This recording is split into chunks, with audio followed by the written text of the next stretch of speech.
Good afternoon, gentlemen. Or I guess it's still technically the morning. Yeah. Good Lord. This is the earliest we've ever started a podcast. By the way, which maybe might be good because I'm still a little delirious.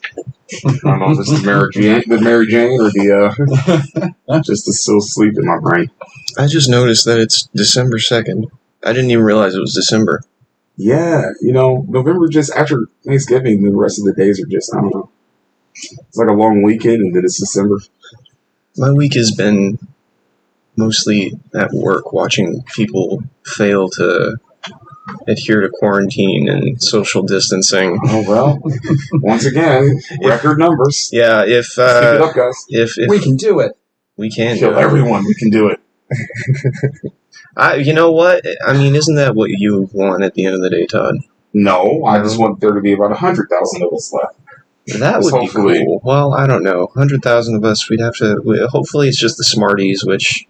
Hey, think about it. Everyone could drive a diesel truck, and it wouldn't matter. It wouldn't punch any types of holes in anything, because there's not enough.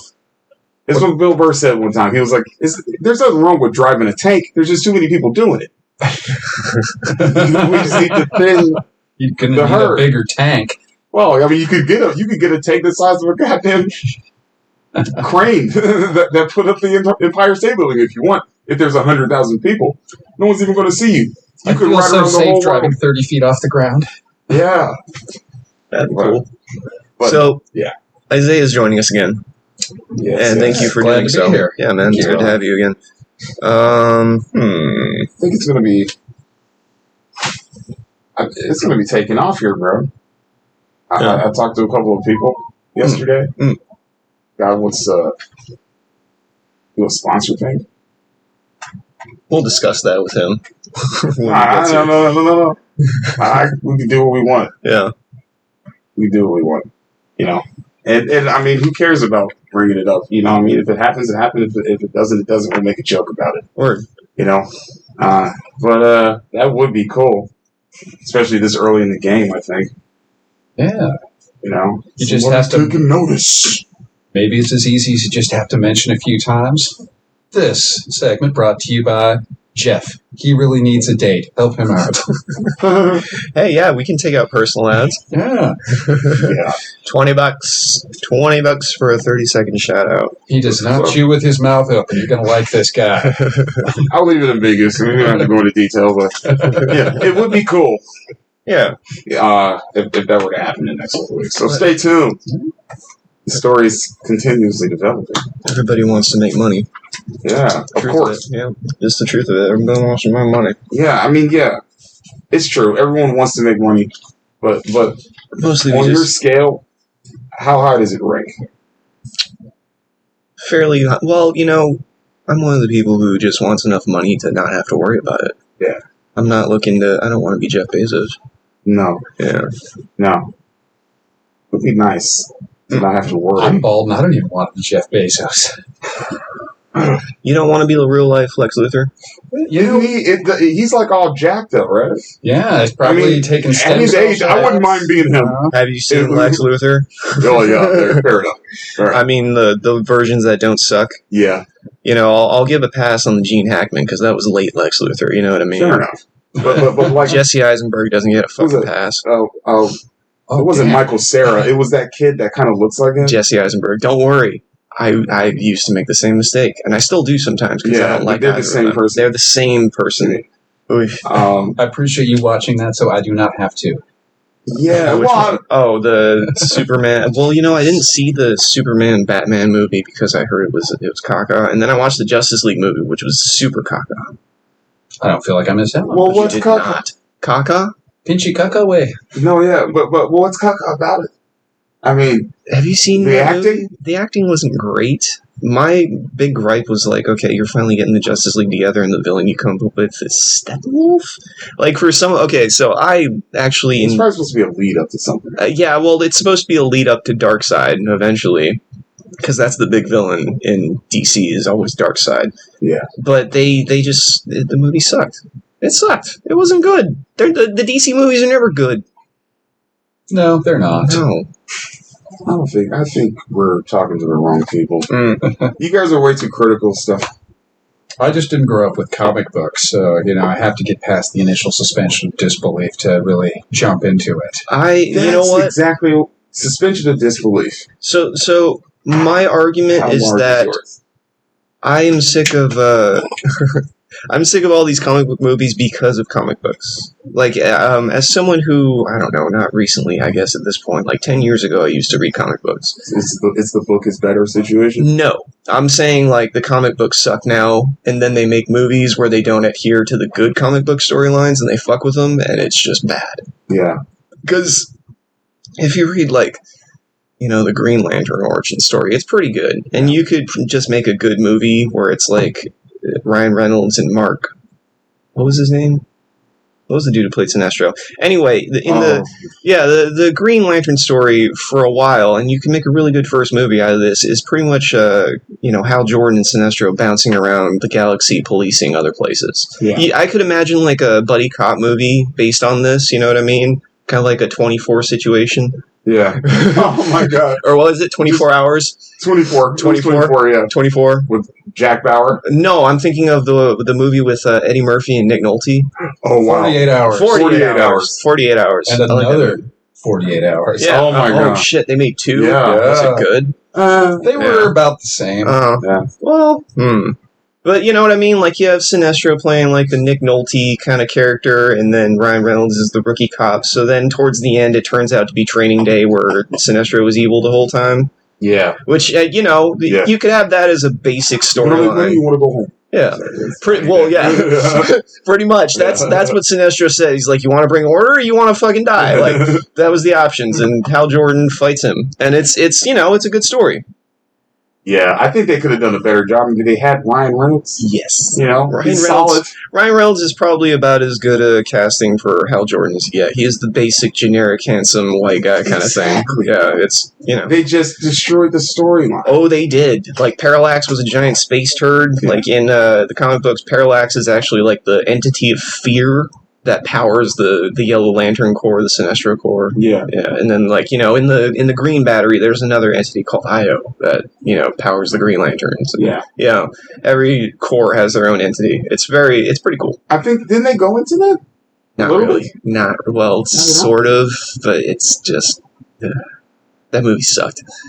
Okay. That movie sucked. That's fair. But also, everything now, it's like they concentrated so much on the graphics, but I don't understand what that has to do with shitty storylines. It doesn't. And, like, you can't... it's like you're just...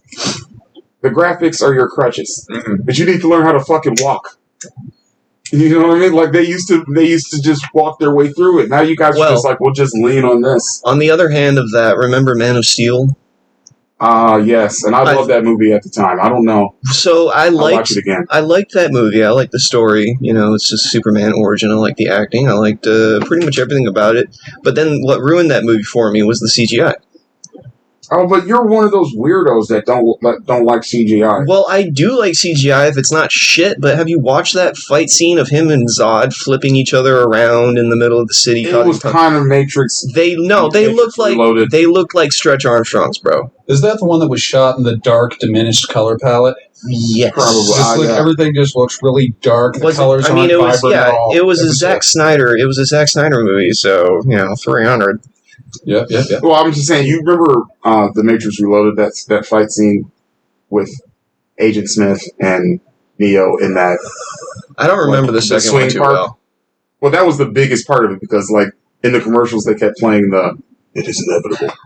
When he blows up all the Agent Smiths, and then flies out of there. But, bro, there's certain parts of that you're like, I might as well just be home watching a video game. Yeah. Yep.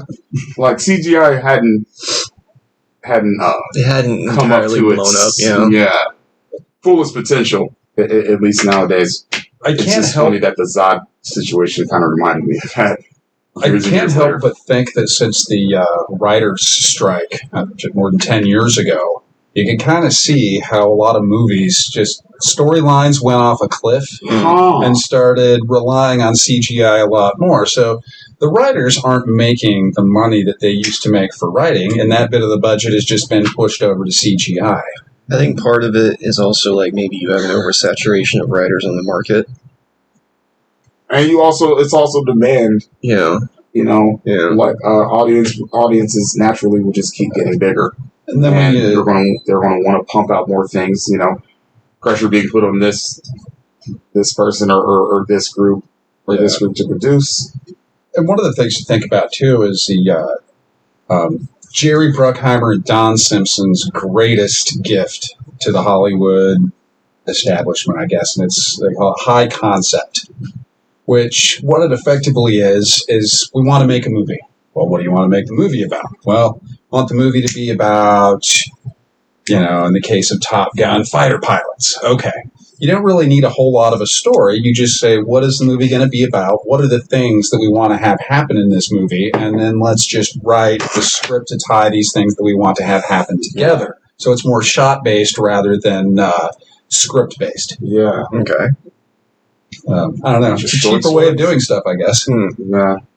Well, I mean, if you're, I don't know, if you're talking about like an Arnold Schwarzenegger movie, I can see that kind of playing out. You know what I mean? Because it's like we don't need too much plot in an action movie. Let's just make some cool shots. They can do some super curls before he gets on and have Arnold, just attack South American nation single-handedly. Where's a cheap place that we can blow up? Yeah. Argentina? Hey, I won't cry for it. Oh, no. Oh, there's some beautiful women there. I might shed some condensation from my forehead.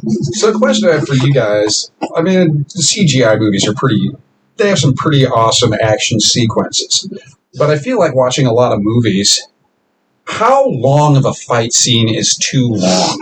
How long of a car chase is too long? Is there like a 5-minute, 10-minute? Is it getting old after 15 minutes? No. It's like you don't have any more windows to break. It depends on the car chase. It depends on how dynamic it is. Just like a conversation, just like you watching something that you're like, Jesus Christ, when is this going to be over?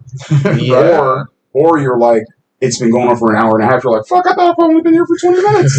Right. If it's like that, then, but if you're just droning on it, you're just breaking, like you just broke 100 windows. You just reached 100. Like, what are we doing now? Like, yeah. How about some get a suspense? wall in there, baby. So I mean, it depends. Like, do you have anything to compare it to as far as you were thinking about, like fight scenes? Something that went a little too long for you? Yeah. Well, I'm going to go with like pretty much all the Transformers movies from start to finish. Oh, fuck, man. Okay. Yeah, that's a... You don't see what we're doing here, but we pretty much all just rolled our eyes like, oh yeah, baby. Yeah, Transformers. Those movies I went right to Transformers 2, which was just the worst movie I've ever seen. Everything that was put into it. It was just straight garbage. That movie could have been 10 minutes long. That was the pertinent information in that movie. Just a long fucking trailer to number 3. Yeah. That's all you really needed to do. Yeah. God, those movies are fucking terrible. I hate those. I'm sorry, but when I saw the first one, it was not terrible to me. The first one was passable. It was the first time you'd seen anything like that, bro. Yeah. And when you see the fucking helicopter for the first time, you're like, oh, what's going on? These like 2,000 moving parts happening at once. You're like, Jesus. And then he's fucking sonic booming the fucking airport out of existence. Sonic boom. I was like, what the fuck is that? Boom, boom. It's just disappearing. I was like, yeah, this is... After that scene, we all like looked at each other. We were like, okay. Well, the first Transformers movie was probably a 90-minute affair, right? It wasn't that long. No. 2 hours max. But then the second Transformers movie was like 2.5 hours. Oh. It was 2.5. I know. It felt like fucking 13 hours. That movie was... I don't want to remember it. I'm pretty sure I went to sleep for 3 hours, and I still woke up in the solid middle. Fucking... that movie came out on my, 18th maybe my 18th birthday, and I was there in the theater watching it. And I fell asleep. That was the shit. Oh, that was a shit movie. I literally fell asleep in the middle. Michael Bay, shame on you, sir. Yeah, shame on you. Oh, Shia LaBeouf, what happened? Oh, I don't know. Can we just forget the past 10 years of Shia LaBeouf and just go back to Louis Stevens? Oh my God, Stevens. Can we hit the Louis Stevens button and just reset him? Yeah, man, because his life was a train wreck after that. I don't know. I guess I heard he explained it on this movie he did. Was it Honey Boy? I have no idea. Yeah, that's supposed to be like Did you make it through that? I didn't even watch it. I just saw the interview that he did with Jimmy Kimmel talking about it. I fell asleep about 20 minutes into it. My roommate was watching it, and it was about 3 in the afternoon, and I still fell asleep. They said it was like an Academy Award worthy. Did it seem like that at all? It made Oklahoma seem look a little interesting. Okay. Oh man, but this is supposed to be pretty much his backstory and how chaotic his life was. His dad was pretty much just trying to live vicariously through him, and thus that's how the Shia LaBeouf story starts. Yeah. Well, either that or they're deadbeats. You generally don't have one in the middle that's just no good across the board. Too much or not enough. Yeah. Yeah, it's either get off my back or, where are you, Dad? In the spirit of that, one of the things I was thinking about is parents who use their kids as excuses and accessories. As a way to, maybe they're not trying to use it to make themselves the center of attention, but it kind of feels like it when it starts off with like, we're trying.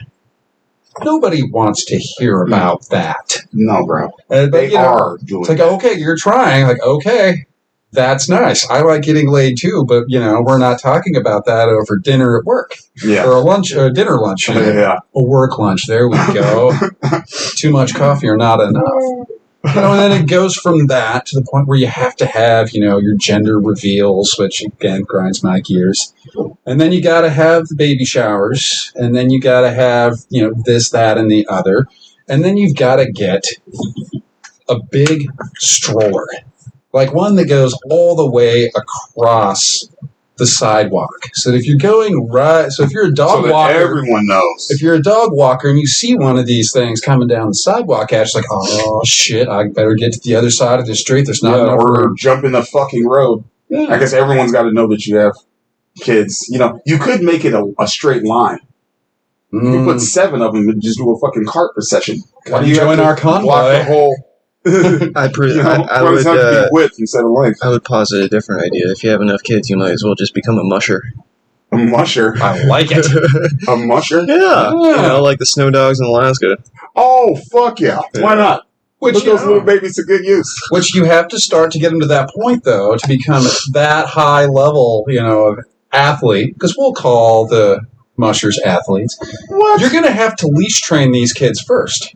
And you can start at your nearest IKEA when you go there by leashing your children rather than running them amok. Once they get used to the leash, you're going to be able to transition them into. You can add a couple more, you know what I mean? Get them used to their group. They see, just attach a sled. You're good, Jesus Christ. This is really good for kids. Oh, the cardio! Just think about it. Yeah, I take issue with people who put their kids on leashes. Me too. Like if you have to put your kid on a leash, you shouldn't have had one. Yeah. You know what I mean? You need to be on a leash. Like put your dick on a leash. Kids will run around. Kids will run around and get in trouble and stuff like that. But it's like.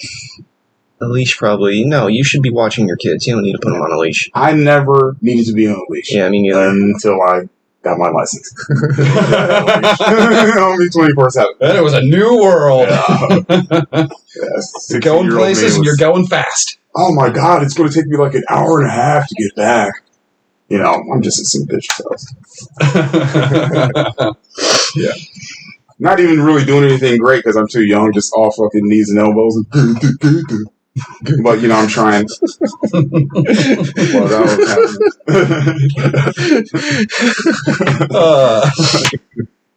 was Dude, we got a bit of a dossier here, huh? Yeah. All right, what do we have? Oh, good old 7-Eleven. Oh, 7-Eleven, man. Bro, it's true. I wrote it down, but I say a prayer Yeah. Every time I walk in that place. Yeah. I Please say a prayer keep was the, First of keep all- the Slurpee train flowing. No. First of all, you're dodging shit at this point. Yes. On the sidewalk just to get there. Like, I've been walking past the same pile of diarrhea shit for the past 3 weeks, you know? I saw, on my way here, I Minefield. saw 3 different Yeah. turds on the sidewalk. And they're not dog turds. No, they're human humans. feces, We need to get yeah. pooper scoopers for humans now. It's What bad. the fuck are we doing? Oh, boy. You know? So that's number one. You know, and then they're hanging out at the front too. Can we just start putting porta potties on the sidewalks? Well, bro, it's the thing is, it's the Ain't nobody homeless got people. money for that. It's the homeless people Yeah. that are shitting on the fucking sidewalk. Oh, yes. It's, you know, It's we can have a conversation about how fucked it is for the homeless people. I mean, I feel bad. That being said, Jesus Christ, go on the grass at least. Don't go where we have to fucking walk. You know what I'm saying? Don't this is bum why stamp the door of my you job. say, like, isn't one of the things y'all say is like, this is my house? All right, well, get a fucking house bathroom. It's in a specific spot. You don't shit on your living room floor, do you? Although I imagine if you're smoking ice on the regular, the movements It all come looks like the suddenly and bathroom. profoundly. Yeah. Yeah, it all looks like the bathroom. It's like, Probably. nope, You know it what had the to fuck happen are you in that 5 seconds. And then, you know, it's going in there, and, you know, social distancing, it's just another word, bro, at this point. Like, no one does that shit. Every place has those little circle markings or tape and all that stuff. People just don't even see it. They walk, and they'll just be, I had a dude breathing down my neck. Breathing down my neck. And of course he's fucking homeless. You know what I mean? Why is that? It's like the people with the baddest breath want to talk all up in your face. Like, motherfucker. If we just told them how many O's The are in spitters. halitosis, maybe they'd move on. All the spitters. Yeah, bro. Yeah. You know that friend you're always trying to, like, turn to the side? Like, Yeah. dude, like, will you get your fucking paint-removing breath out of my fucking face? As long as you're 2 feet away from me, it's not a big deal. But when you Yeah. get within that 2 feet, I can't Or breathe. just, you know, Before- use some fucking toothpaste, please. Before the Rona outbreak, this reminds me of like a young lady who was just gorgeous, right? She had dark brown hair, green eyes, you know, tall. Yeah, so good looking chick. And Just Rob's type. very much was, and I was all about it. But I sat down with her one day, Smaller type. right? I sat down with her one day for, you know, just to drink and talk. And, you know, she was about as far away from me as Isaiah is right now, a couple feet, right? But and I'm trying to listen to her because she's so gorgeous and I want to see her naked. But the entire time, all I could think is, God, this woman's breath is terrible. Yeah. And that was, Her hotness is supposed to kill it. yeah. That's what she thought. Just like it's supposed to clean her pussy, too. You know, I didn't make this up. But if you've ever been with a girl who's, let's just say, in the plus size region, I tell you one thing I've never had to deal with is bad smelling private parts. They keep it clean. Bro, they get in there, bro. They get in the creases because they're already big. They don't want to fucking fit the whole stereotype. So they just come out smelling like roses. And then the skinny hot ones, you know, smell like ass cheeks. Yeah, that makes me wonder if it's like an as above, so below type of situation. It's like if her breath stinks, what's... It's right? bro, she can't even clean that. You don't even want to know what's going on in the fucking garage where the door is sealed. I can... You know what I mean? Oh, my God. The Where all kitchen's dirty, types the of garage hasn't been fungal- cleaned in years. Oh, baby. You know what I mean? It's bad enough, like, a bad smelling, you know. We've all been like, bro, I need a shower.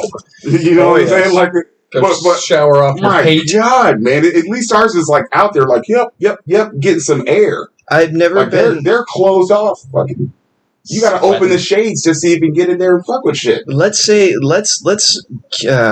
a point to proper hygiene insofar as like finding people attractive, right? Yeah, I think that should Because definitely be. this was a woman that literally I like from the moment I laid eyes on her. Like, okay, so the first time I saw this chick, it was immediate love struck. Like in my head, I was like, Meaning your dick Oh, Very it was Yeah. like you know how when a dog like hears something pass by and its ears just perk up. Yeah. It's just like You see the mailman? yeah. That's when I saw this chick. I was like, oh, bro. woof. Sometimes I swear to God, I was working in Flower and Barley and I saw it was a woman. The thing that sucked is she had a kid. Well, you know, I So, can't. Yeah, It was her and maybe it was open for her. business? It was her and well, I don't know, but it was her and some other lady. But my God, I mean, she was gorgeous, Yeah. and I'm fine. We see gorgeous women in there all the time. yeah. But she smelled like, bro. It was like I walked by and I was like, like it was like guttural. It was like grimy. And like that smell was so intoxicating. It sucks. Oh shit. It sucks because it goes back to like what we were talking about last week, where it's like, oh my Seriously, God, what's up what with the this? fuck just happened? Okay, no, I think we're okay. We're fine. I don't know. And we're back. All right. So it goes back to what we were talking about last week about like involuntary primal reactions, right? And what were you saying? You were saying like the 7-Eleven thing. oh, we'll get We there. talk about the homeless motherfuckers rubbing them up all the Okay. up on all the cups. And Yes, shit. yes. Okay, so we went from God. homeless people to bad breath. To the parfum de femme. Yeah. Scent of a woman. Right. Oh, God damn. Let's bring it all around because the only thing I can say is like gorgeous woman, bad breath ruined it. I'd never fallen out of love so quickly. Well, actually, we could probably circle that back around. It's people who are just unaware, you know, of their offensive manner. Yeah. You know what I mean? Like one way or another. I think guess what's it would be worse easier than if that, you're hot because everyone's staring at you like you're a fucking movie star. You don't have to work as hard when everybody's paying the You don't look. have to pay as much. it's true. You don't have to go sell yourself. Yeah. But for a homeless guy, I guess maybe it's just complete. I don't give a fuck. Yeah. I mean, I just don't want you. Why are you rubbing up on all the cups? I think Like the it's people that come in here with business shirts and shit, yeah. they're 2 feet away. You know what I mean? They're being all safe and stuff. Those motherfuckers are just like, here's the coffee. Like rubbing their nuts all up on you. I wonder sometimes how much of a defiant aspect of fuck you. That's where I'm going. You know, with it's it. Yeah. the idea of it's like, I'm just going to do things to annoy you until you have to acknowledge me. I think it's like I think it's a misery loves company kind of situation. Yeah. Well, so maybe sometimes, but I mean, I saw a guy. It really sounds like I'm bashing him, but hey, you know, it is what it is. I mean, I saw a guy. He didn't seem like he was trying to be mean. He just was completely unaware. You know, and he's just getting his coffee, and his fucking brown, sweaty, disgusting shirt is rubbing up on all the large cups. You know, that someone else has to go grab, and now they got fucking homeless Corona on it. You know what I'm saying? Like, who knows what the fuck is on that shit at this point, dude? So it's kind of like that's why I say a fucking prayer. Is it a BOGO promo, you know? Get one slushy and get COVID for no extra charge? It's still $1.79? Yeah, it's the COVID special. COVID special at 7-Eleven. Yeah. Yeah, man. Same. I do the same thing. Whenever I go past 7-Eleven, I say a little prayer. I'm just like, please don't let it be an incident. Just don't let it. Like yesterday, I was walking here and there was a homeless woman. Motherfucker, you need to. Okay. What is that? What's the It's something to do with the. Okay, restart required. Can we just not right now? Wrong time, bro. All right. Wow. No. Computer issues. Okay. Yeah. But it needs to restart and update because Windows just. Oh, you can do that after the podcast. Exactly. Because you know it's not going to work the first time. Yeah, it's going to let me know. It's going to let me know, and I'm freaking out. I'm worried now. Anyway, let's get back on task here. So there was something I wrote down here that caught my eye that you asked me about yesterday, Todd, but I wanted to save it for today. It was called daggering. Now, I recently saw a clip on the internet of people dancing, but they were... Hold on. Yeah. I wasn't finished with the homeless people. Oh, okay. Shit. Let's finish up with the homeless people. We can't go back. Okay. Yes, we can. Yes, we can. We can, and we will. Let's finish up the homeless people. No, there was just a guy walking down the street, the middle of the street. I mean, yeah. So you know where the convention center is, right? Yeah. So basically, a bus driver comes up, and he stops at his little bus spot, and a guy's moseying across the street, just in the middle of the road. So the bus driver lays on his horn. That guy fucking goes into fucking frenzy, starts fucking making all these crazy hand gestures at the bus and everything. And then he just fucking, like, starts tornadoing down the middle of the fucking road, bro. Go, Taz, go. A good half a mile. And I don't even understand how this fool, like, I'm walking, and I'm a pretty fast walker. This fucking guy, like, he's walking, like, slow. But, dude, he's going, like, 50 miles an hour. It's like the fucking Michael Myers shit where he's walking and they're running. How is he still gaining on us? How the fuck? This dude was moving, bro. Hide behind the and they were, like, chainsaws. avoiding him, like that scene in World War Z where the sick kid, and they're just, like, all going around. I'm like, bro, you can't even walk across the street out here and not get almost hit. How the fuck is he just tornadoing down the middle of a busy fucking street? They're just fucking womp, womp, womp, womp, womp, womp, womp. Funny thing is, I get up to the intersection, and I just hear a big loud scream off to the side. So I'm like, fuck, what the hell? I cross the street. This fool's coming back this way. I'm like, oh, okay. He's like, ruh, ruh, ruh, ruh. He gives up to Obviously, me. the first pass was a failure. No. I mean, who knows what he's doing, bro? It's a tornado. They just keep touching down wherever they want. He's just like, he comes up and he's like making all these noises. He sees me, stops. He's like, you got a lighter? I was like, no. Goes back to tornadoing.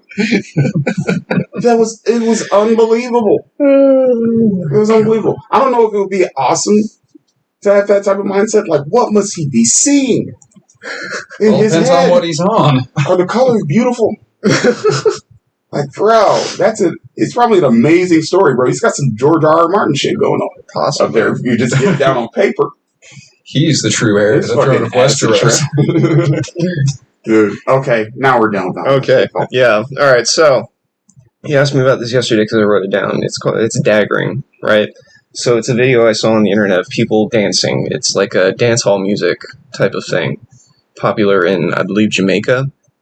But the finer movements of daggering is that it imitates sexual movements. Like, so you can call It's like the lambada now, the new lambada. Yeah. So it's literally like people, I guess you would call it dry sex, where it's like you have, oh my god. I Like think dry hump sessions? yes, but like to dance hall beats and extremely explicitly. I think I'm. Are they just like taking the club scene to another level? Yes.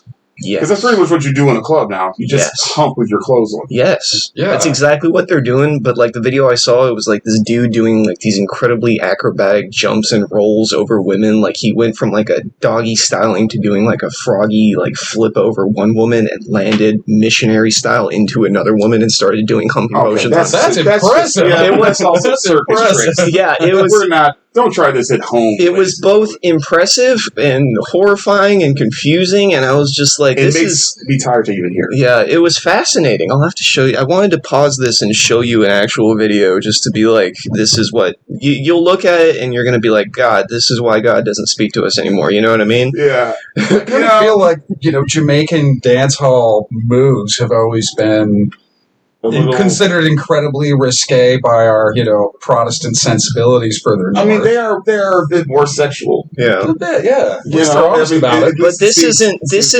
isn't like any kind of like covert, suggestive kind of thing. This is very overt. This is very overt. This is just In your like face. this. Yeah, this is like literally. If they didn't have their clothes on, this would be a hardcore porno. So you're saying there's room for growth in this trend?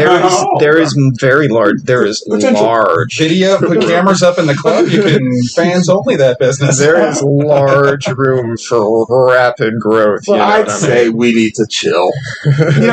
There's something to be said about just all the regular positions. There's enough of them to have fun. And at the end of the day, it's all about the end. You know what I'm saying? I'm you sorry. can It's not all about dislocate the your end, but hip doing about anything. that's true. Risk reward. Risk reward. Well, who wants to say, I was doing acrobats? I mean, I was fucking and then I dislocated my shoulder? Like, what the fuck? How'd the beans get on top of Frank? What position were you doing? My God. It's like, never mind that. It's not suitable for work. Yeah, bro. Yeah. I mean, I think just Old Missionary is probably boring, but even that still feels good. You know, I'm saying there's counters, and there's I don't know.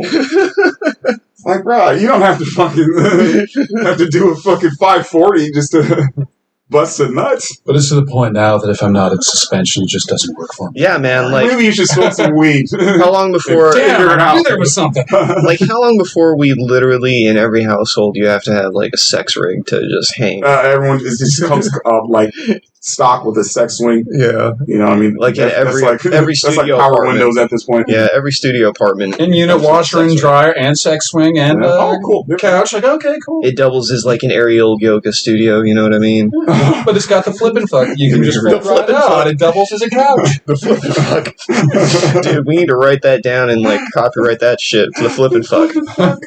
Dude. We'll dig up Billy Mays' corpse and get him the spokesman for it. Ah, yes, the ghost of Billy Mays. Ghost of Billy Mays here with an exciting new product. Born to sell, died to sell. Oh man, rest in peace, Mr. Mays. Change the canvas to the leather, makes it 2 times as powerful. We gotta protect Phil Swift. He's the current Billy Mays. We need to protect that man. He's a precious commodity. So he can't use any of the products that he's on. It might be dangerous. Well, I don't know. He seems to be holding. I'm sure Flex Tape is holding him together. You know what I mean? Yeah. Have you seen Flex Tape? That shit's amazing. Yeah, man. Apparently it holds together, I saw this boat in half. Yeah. Why would you do that? I just watched that Flex Seal, man. Just to show you that holding it together with Flex Tape makes it watertight. I've got an old boat if we could use it on that. Jesus. Making more work for yourself. Well, hey man, a craftsman's work is never done. Yeah, You always need another gadget. Yeah, but Another gadget, another service, you need that. Yeah, you don't have to break shit to fucking prove how good it works. We'll automatically bill you every month. You don't even have to worry about it. No. So, are you done with this, bro? No. I'm just looking at both. Okay. I have a question. Yeah.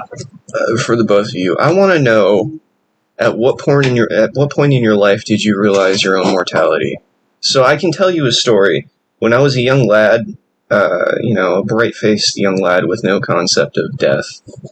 Do y'all remember the movie Bicentennial Man? Yeah, Robin Williams. Starring the late great Robin Williams at Sam Neill in it. He does. Yeah. So I saw this movie when I was a wee lad, maybe 6, 7 years old when it came out, and we were in the theater with my family. And, by the end of the movie, I'm watching all of Robin Williams' family grow old and die. And, at the end of the movie, I came to the realization, like, holy shit. It's going to happen to me. It's going to happen to my friends. It's going to happen to my family. Like, we're all going to die. And, so this began, like, my long, spiraling journey into the abyss of realizing my own mortality. So my question is to you, gentlemen, is, like, when did you first realize, like, holy fuck, I'm mortal? Oh. So me, I have Robin Williams to thank for my descent into darkness. Like, if I had never seen that movie, perhaps I would have never, it would have happened later on, I guess. But yeah, I don't know. I remember I had a situation, like mentally, where I just kind of got fucked up. I was watching My Girl, but I don't know if that was the first. My Girl? Yeah, with Macaulay Culkin. No, Thomas J. Run! Yeah, and he gets killed by the bees. Yeah. Or he gets stung by the bees trying to find her ring, and yeah, that's pretty much how it ends. So yeah, Macaulay Culkin dies in that movie, and I was just like, but I recently discovered he's still alive. That's Kevin. Yeah, I know. Kevin doesn't die. He always gets away. Where are the tricks for the bees, Kevin? But after that, I was pretty fucked up. Yeah. I think I was like 11, but I'd already realized it before that. It was watching something actually horrific, I think. Shaka Zulu. Oh. Now that might not be, yeah, but I was much younger. And then at the end, he finally dies, and he gets stabbed. That movie was intense. That movie was long sick, as hell. bro. You put at the volcano with those feet. That movie has so many good lines. But I realized that. I was like maybe 6 or 7. Yeah.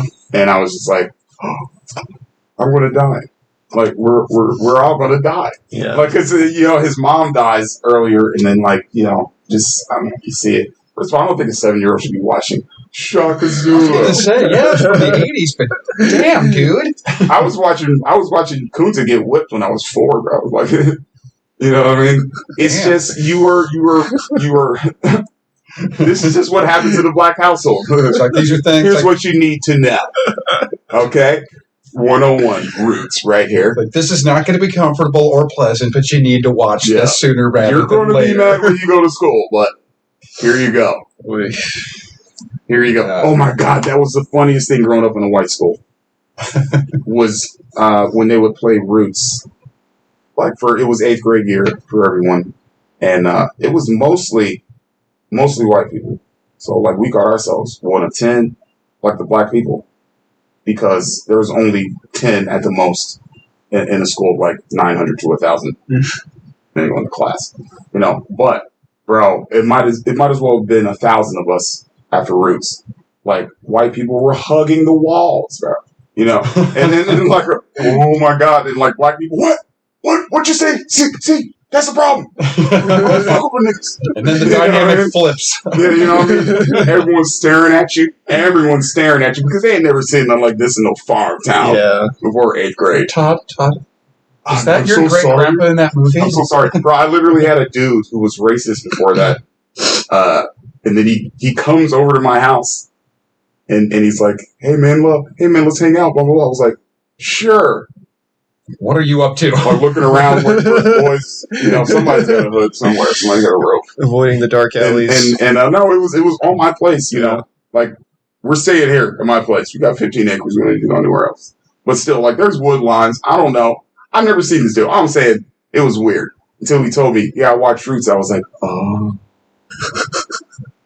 He was like, "I didn't even realize." Yeah, the whole spiel. I was like, "Yeah, man, it's okay." Da da da da da. I mean. He went back to being racist a couple years later, but But he had a couple of he had a moment of humanity. So, I think, going back to, that moment where you realize, oh, I'm mortal, right? That moment where you realize you're gonna die. So I think there are a couple ways you can come out of that, right? You can come out of it like I did, which is, you spend years and years trying to come to terms with it before you finally accept it, instead of letting it control your every thought and keep you up at night. Or you go, oh, I'm gonna die. You just go back to doing, Exactly. 80 and a 40. You know what I mean? Because it's a lot easier to just block it That's out. what I was gonna say. See, you had a midlife crisis at 7. You know what I mean? Realizing your mortality, and you already started to grow up. Yeah. Most people can't handle that, bro. Yeah. So they retreat right back into, never mind. We're just gonna keep riding the 4-wheelers over all the fucking hills. Yeah. It just doesn't fucking matter. I mean, this is farm life. But, do you think that the kind of the movement we've seen in parenting over the last few decades, if the helicopter parenting, get them pads for everything, it's got to be safe, you're not allowed to be out of my sight for any time. There shouldn't be parents. Is that perhaps denying your child the opportunities to have to make some of these important realizations about their life? Yes. Absolutely. Yes. And I'm going to be a professional fill in the blank player. Think of it as a fence. You don't want your child to be all the way out there. They don't know everything. Yeah. You know what I'm saying? Neither do you. But of course, you know what I mean? That's where it comes from. That's the conundrum. Yeah. The funniest part is most parents are still kids. Yeah. So they're just older kids fucking up younger kids, really. Yeah. But I mean, to me, it would seem like you want not a cage, but a fence with some room so they can learn all of the things that they're going to need. And that fence is a proverbial one. It's not a literal one. It's it's certain parameters. You know what I mean? And then allow them to be a child. Allow them to come to you and ask the questions that children will at their time. What it makes me think of when it comes to helicopter parents is I would relate it most to video games because I play too many video games. So it makes me think of when you start up Pokemon and you start off in Pallet Town, your little hometown. It makes me think of the people who never get to leave Pallet Town, right? Because if you never leave your your first starting area, you never see all the shit that's out there. But at the same time, it's a good analogy. Yeah, at the same time, like, it's a scary world out there, right? Legend of Zelda, that old man didn't let Link go without a sword. It's dangerous to go alone. Take this. You need some sort of protection. You need some sort of armor, whatever that is. Mostly knowledge. As someone whose mother was somewhat, and somewhat still is, a helicopter parent, it's tough. It's tough. Like, I can understand wanting to protect your world, your children from this crazy ass world, but if you protect them and you don't ever let them grow, you get the ones who are just living in the basement the whole time and can't face the world for what it is. So why don't you keep them why don't you keep them in the first basement? Your ovaries. If you want to protect them, don't let them come out here and see all this shit. I don't know. It's it's a dance. It's a balance, dude. And it makes me wonder. I guess I ask you guys the difference between humans and cattle. I mean, cattle are better. What? Cattle can't climb fences. Hey. Well, a cattle doesn't necessarily... I think the difference between humans and cattle is the ones that question what's beyond their pasture. You know what I mean? Like, a cow, as long as it's got its pasture, if it's got grass to eat, it's fine. Yeah, that might not be the... Because cows are dumb. Yeah. They just eat grass. They have 13 stomachs to make up for the pea brains that they have. Ruminants. Well, how many people do you know that are no better than fucking cattle? Oh, plenty. Yeah. They never learned how to climb the fence. Yeah. Like, I saw... Well, I would say more of a lion. Or something like that. I would... Especially when you go with kids. Yeah. That's a perfect example. Like, here's the thing. It really sucks. Sometimes, oh boy, your kids might die. It happens. It happens. You know what I mean? You never want that. But, like, look, I gotta go hunt and do shit. I'm gonna need you to be a kid over here. Hopefully, the fucking hyena doesn't come around. I'll let you with some fucking protection, you know what I mean? Don't stray too far. I told you how to use a spear, son. You know what I mean? But I gotta let you fucking fight your brothers. I gotta let you fucking tangle in some fucking grass, learn how to jump. Or you ain't never gonna be no lion. And I'm gonna expect you to butcher my kill when I bring it home. Yeah. Yeah, dude. Gotta start somewhere. So that's it, man. Like, you have to be able to let them. Yeah, because if you just protect your kids from everything, they turn into little bitches. And they just grow up and then die slow. Yeah. You know what I mean? Miserable because they didn't have all the fucking tools they needed. Yeah. Or they just learn it later, and until they learn it, it's miserable. I think there's something to be said for, like, how in our modern society, being as protected as we are, the loss of, like, the rite of passage, the hero's journey that, the individual journeys that we go through. Because now you grow up and you just go to work at fucking Macy's or the gas station or... Be a good gear. Be a good little cog in the old, machine. And it sucks. It's a slow... But that's also a bigger... We're trained. Yeah. For that. That's a whole other fucking thing. Yeah, because that starts in school. Yeah. You're trained to be a robot. Like it's just a I'm not saying world, that was the whole point of it. Like, obviously you learn math and science. You know what I'm saying? But it really is just teaching you, it's teaching you, it's making you build your own box. It's manipulation. Yeah. And I'm sorry, but by the masses, people are easy with it. And honestly, I'm one of those people that thinks that the entire world, as we see it, this table, this microphone, we're not actually here or anything. None of this actually is. It's just a time construct that our mind creates. So it's like intrinsically, the things aren't in our world aren't as we see them, but they're projections of our mind, and our mind creates this, and that's how we go about our daily lives, even though it's not in fact the case. It's when you look, but is it though? Isn't it? Because if you look at physics, gravity, that which goes up must go down, equal opposite reaction, all that sort of thing. It works really well in our physical world, in the construct that our minds have created. Yeah. Then you start looking at quantum physics, and everything is opposite. Yeah, it's the exact opposite, and it kind of it makes you wonder, and you can definitely see how. I've had things in my own life where simply changing my perception of a particular thing has completely changed my outlook. Yeah. Right. You're right. And you actually might even see it differently, literally. To the point that you see changes in your life based on the fact that you're just perceiving something differently. Yeah, so I mean, in your mind, when you hear someone say something, like if you had 50 people in the same room, you pretty much know they've heard 50 different things. Yeah, that's You know 50 what I'm different saying? points of view, 50 So, different perceptions, and Because 50 it's going different through all conclusions that taken. whole network from their own specific set of circumstances. You know what I mean? And that's what comes out. It works into 25 yays and 25 nays. Yeah. So maybe it's the same way with your vision. Like we all know this is a pipe. You know what I mean? But how does it look to me, and how does it look to you? And you know what I'm saying? Like, what am I seeing? Like, here's the thing.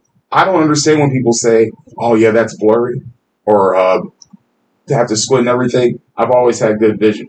Now I'm going fucking wood, baby. Jesus Christ.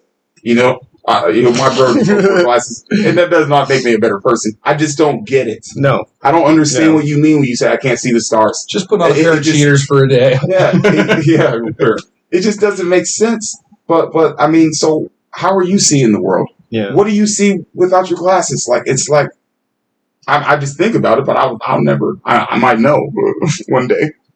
I think you'll be all right at this point.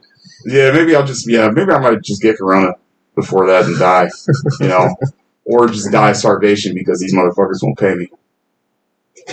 Yeah. That's another thing. You really do realize you're just a piece of cattle. Oh yeah. You know what I mean? Oh yeah. And they just keep telling you as you're dying, yep, it's gonna, just sit. Will you shut up and just shut up and go in your corner and die already? You know, it doesn't even matter. It doesn't even matter that their job is specifically there to help you, but not for them. For them, they're just there to get paid so they can eat more. It doesn't even matter that the reason why that job is there is to help people so that they can also eat. Yeah. You know. Gotta love the time-honored tradition of middlemen. Yeah. How many times... Oh, God. Where was I going with that? Fuck, I lost my train of thought. Yeah. Boy. I'm sure it was great, though. No, well, it was going somewhere. I'm sure it'll come back. Yeah. Yeah. Another thing, so, I mean, since we're on the talk of mental bullshit, I just got something from an old cousin on Facebook. And, you know, it's one of those things like they're asking you or saying, when you get this message, repost it, don't. Oh, yeah, don't like a chain message or whatever, chain mail. Yeah. Show that you care. Mm-hmm. You know, something on the lines of that. One like equals one prayer. So what do you feel after, first of all, do you ever repost? And how do you feel after that? Well, being from the internet as I am, having waded through these murky, disgusting, jizz-filled waters my entire life. Amen to that. The internet is for porn. I mean, it was built on it. It certainly was. God bless it. God bless porn and God bless the internet. I appreciate. Well, maybe not so much. Yeah, not all the extra shit, like no fish, no fucking, no donkeys, no bananas, but just, you know, normal human porn. Yeah, I appreciate you. There's a lot to be said about the internet. There's a shitload to be said about the internet, and there's languages and stuff you can learn too. Oh yeah. Whenever I see like a chain message on the internet, I figure, well, that dude's account got hacked into, and that's whatever. If it's someone actually posting that, like, I'm thinking, well, you nigga, you dumb. Like, that's you know what I mean? Like, I swear to God, one of these I posted, and I was just bored, and I wanted to see how many reactions I was going to get. Like, how many people thought I was going to be dumb or thought this was a joke, you know, or whatever. And I got a lot of people like, okay. Yeah. You know what I mean? I was like, all right, that's fine. That's my work here is finished. I only did it once, but it was one of those where the Facebook, it was supposed to be Zuckerberg. Mm-hmm. Like, I'm going to shut down Facebook and all these this long fucking thing. Do it, we dare you. But no, I'm not even really talking about that. I'm talking about like someone in your family. Oh. You know, and they're just like, post this to 5 people. You know, like someone sent them something. Word. Okay. Yeah. You know? So if it comes from my family, I simply ignore it. Yeah, well, I ignore it. Or any one of my friends or anything like that. No matter what, I ignore it. First of all, it's like, you're telling me how I'm supposed to feel, So honestly, this mentality, it only breeds resentment, and anger, or like, it's like, first I feel guilty because I didn't do it. Like, this is the procession, because generally you end up doing like this. Fuck this. You know what I mean? Like, I'm not doing that. But first you feel guilty because it's like, I'm not going to respond. I don't care enough about people. I'm sorry. No. Well, no, I'm going to go smoke a cigarette and smoke a bowl. Okay, so this is... I care more about that. like, it's not organic. It's forced. It's not even real. You can't force... It's like those people with those body tattoos. Shut the fuck up. Put on a shirt. You know what I mean? If you got something, tell me about it. Move the fuck on. Well, your main problem is going on Facebook in the first place. Well, I have to. We have a podcast. Oh, that's true. Well, like, I have to post stuff. Well, you post stuff and then you don't fucking... You know what to filter out, don't you? Yeah, but this is something... I mean, obviously I didn't post, but this is something that's happening now. I mean, or that has always happened. Yeah. And I don't... Spam has existed. I don't deal with that. It's not spam. It was my cousin. Well, if he's spamming you a message, it's spam. He's not spamming me a message. Spam. It's... How do I explain to you the context?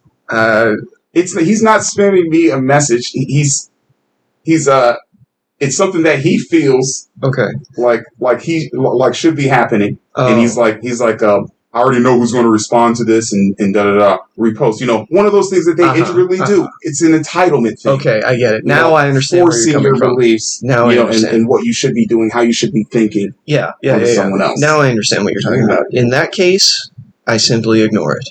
Yeah. Yeah, I come to the same conclusion. I ignore it. You ignore it. You don't fucking bother with this shit. Because they don't... Like, whoever's posting that may find some sort of resonance with it, but at the same time, you're just posting some shit on the internet. What are you actually doing to make this a reality? Nothing. And what is it doing to help? Nothing. You know what I mean? Like, I text people. And say, hey, how's it going? Because I feel like it. Yeah, because I care. I feel like talking to you today. Now I gotta think about who I care about. What I believe they call that now, Todd, yourself. is virtue signaling. You're showing that, this is what I believe in and this is my cause or whatever the fuck, and it means nothing. To me, you're just showing your weakness. Yeah. You need to shut the fuck up. It's like, it's like showing your butthole or whatever. Like, everyone's got one. Just keep it to yourself. Just keep it to yourself, dude. Keep it to yourself. Care about your own motherfuckers. Like, in your own time. It's the same thing. Like, your Facebook is your asshole. All that comes out of there is shit. Pretty much. And opinions are like farts. Everybody has them, and you think yours smells better than everybody else's. Yeah. It probably smells like shit. Just like everyone else's. Everyone likes to smell their own brand, man. Everyone likes to smell their own farts. Yeah. What if there was I don't know. I think mine smell pretty shit. You know what I'm saying? And I try to hide them from people. What if we could figure out a way to tap the brakes on impulse posting? Like, if there was a mandatory, 30-minute draft period. You can't just type something out, hit send, and it's out there. You have to wait a certain amount of time, go back in, and do it again before you can actually send it. See, that wouldn't... It's a troll killer, but still. It wouldn't... No. Well, yes, no. If you're putting, a break on that, you're kind of killing your own platform, because these platforms thrive on this constant stream of a back and forth. And the impulse posting isn't the problem. It's the clowns that are impulse posting. And then that are watering down. Like, you cut down how fast they can post. That's true, but sometimes, I suppose for a person with a good impulse and a good post, it's fantastic. Like, there's sometimes I've seen things, I'm like, that's fucking hilarious. Yeah. That's fantastic. It's impossible. It's covered with a bunch of horseshit. It's so impossible to filter out this kind of thing. Like, if I were to do it, it wouldn't work. Because, even if you put a time limit at, let's say someone's posting, super rapidly, all at once. You could then maybe try to put a break on them and be like, go 5 minutes in between posts. And then the more they do, maybe 10 minutes, 30 minutes. I don't know. But he's not going to be less dumb in 30 minutes exactly. his whole life. Exactly. Because obviously if he wasn't, everything posted would be saved to drafts first. Yeah. It's like work emails. Yeah. Every response, always save it to drafts. If you're upset, don't ever send it directly back. Yes. Save it to drafts, read it later, and be glad you didn't send it. I've accidentally sent it a couple of times. Oh, no. So the real challenge with the internet is the constant assault on your sanity now. Because, anyone can say whatever the fuck they want. That is that is the problem with people. Yeah. And the internet is just a catalyst. The internet is just now it's the public forum. So like all of the town idiots who used to just stand in the middle and scream about God and Jesus and fire from the Yeah, sky. you do all that shit. The pissed off drunk people at the bar. Yeah, now they're all everything. on the internet because now they've all got Twitter. So, Drunky McDrunkerson can just go on and talk about how much he hates the Jews or whatever the fuck on Twitter now. If you want to see a look of pure hatred, when you see someone of, say, the parents' generation, and they're talking about young people and technology and the internet or whatever, I was just like, yeah, I don't tweet. I'm not old enough to tweet. I'm not old enough to be on Twitter. And, oh, God, the hate. It's like, oh, yeah, Twitter's just for old people. It's like, honestly, how many people do you know under the age of 25 that are active on Twitter? Well, many. As opposed to people over 50. Many. Yeah? I would say it's both, man. I'd say both old and young don't know how to shut the fuck up. Yeah, the young people just don't know what the fuck they're talking about, and the old ones really just need to sit down and fucking die. or bro, just watch some soap operas, you know what I mean? I don't know, what old people do. Make some fucking cookies for your grandkids. Embrace your new life as that uncle in the family. Embrace your new life as I'm going to die soon. So I'm going to have fun and not post dumb shit. Like, it does create such an interesting situation, though, because now you've got humanity's best and brightest, right? Let's, for an example, use Elon Musk or Neil deGrasse Tyson, right? Gentlemen who have done the work, they've got the papers, they've got practical experience in their fields, right? And they can post on Twitter and more or less not make an ass of themselves. Or they can, explain why something is the way it is, right? But then you can have Cletus McPherson from bumfuck Ohio get on Twitter and get mad at Neil deGrasse Tyson because he thinks the earth is flat. You know what I mean? Yes. Obviously, both opinions are not entirely valid, and this comes back to, like, this, I would call it degradation of humanity. But the thing is like, just because they're posting on the same platform, we can't, I was going to say we can't let that little piece ruin the whole fucking pot. Yes. But it ruins the pot. It does. If you have a pot of fucking stew, you let a crayon in that bitch, you can't eat that stew. It's over. It's over.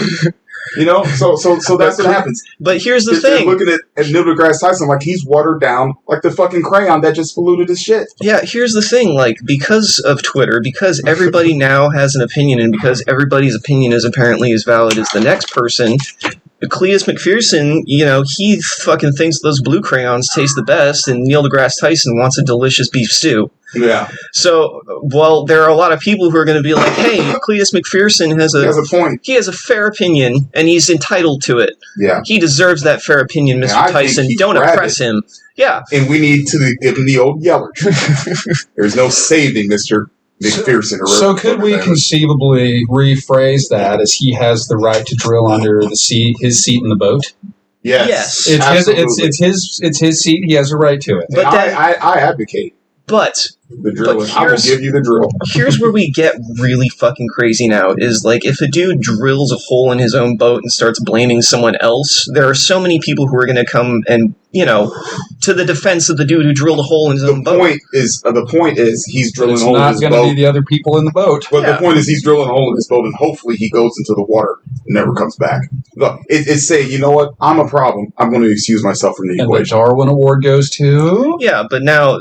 the Darwin Award goes to. Used to be like if some dipshit in your village was fucking up, you just exiled him and he would get eaten by jaguars. Yes. Nowadays, the jaguars... We're so weak now. Yeah, we are. We're so watered down. We just coddle. Yeah. And coddle and coddle. Yeah. And there's times in my life where I was like, you were a real bitch. Yeah. Every day I'm like that for me. Because...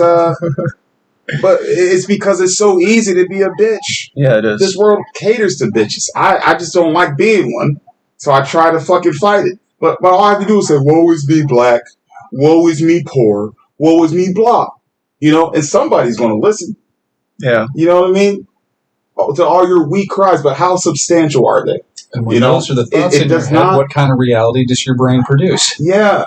It's not conducive to anything. It's just more people just throwing their own shit against other people and all pretending that it don't smell like biohazard, bro. You know, and that we're not all fucking polluted. But I said this before, we had a big, nice discussion yesterday. Like, most of the world is shit. Polluted. People polluted.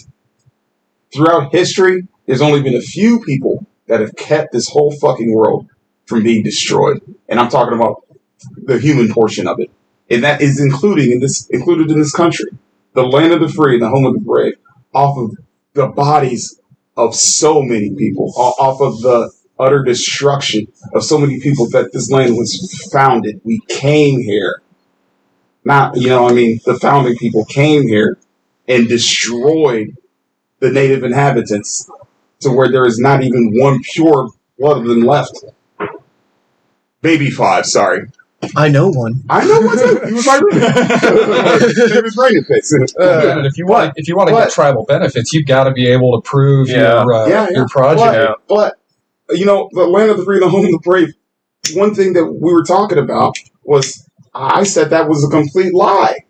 I said it was a complete lie. But it's so catchy. I know. And the thing is you have to validate it because it's supposed to give your life some substantial meaning. You know what I mean? That you're moving in a progression, that the people that you're with are moving in a forward progression. But the bottom line is, until we look back and see our past and acknowledge it, there is no moving forward. There's just digging a deeper ditch. And that's why we're all festering right now. It's okay. It's not okay that it happened. It's okay to admit it. Guess what? No one alive here caused any of those things. We have nothing to apologize for. You have nothing to apologize for. It's just that they include you in it because it's easier if you're fighting that battle when it has nothing to do with you. Yeah. You know what I mean? The American dream exists because of the few people in here who hated what was going on in America, just like in Rome, just like in England, just like everywhere else. So it does exist. It's not pointless. It's just a lie in the way it was presented.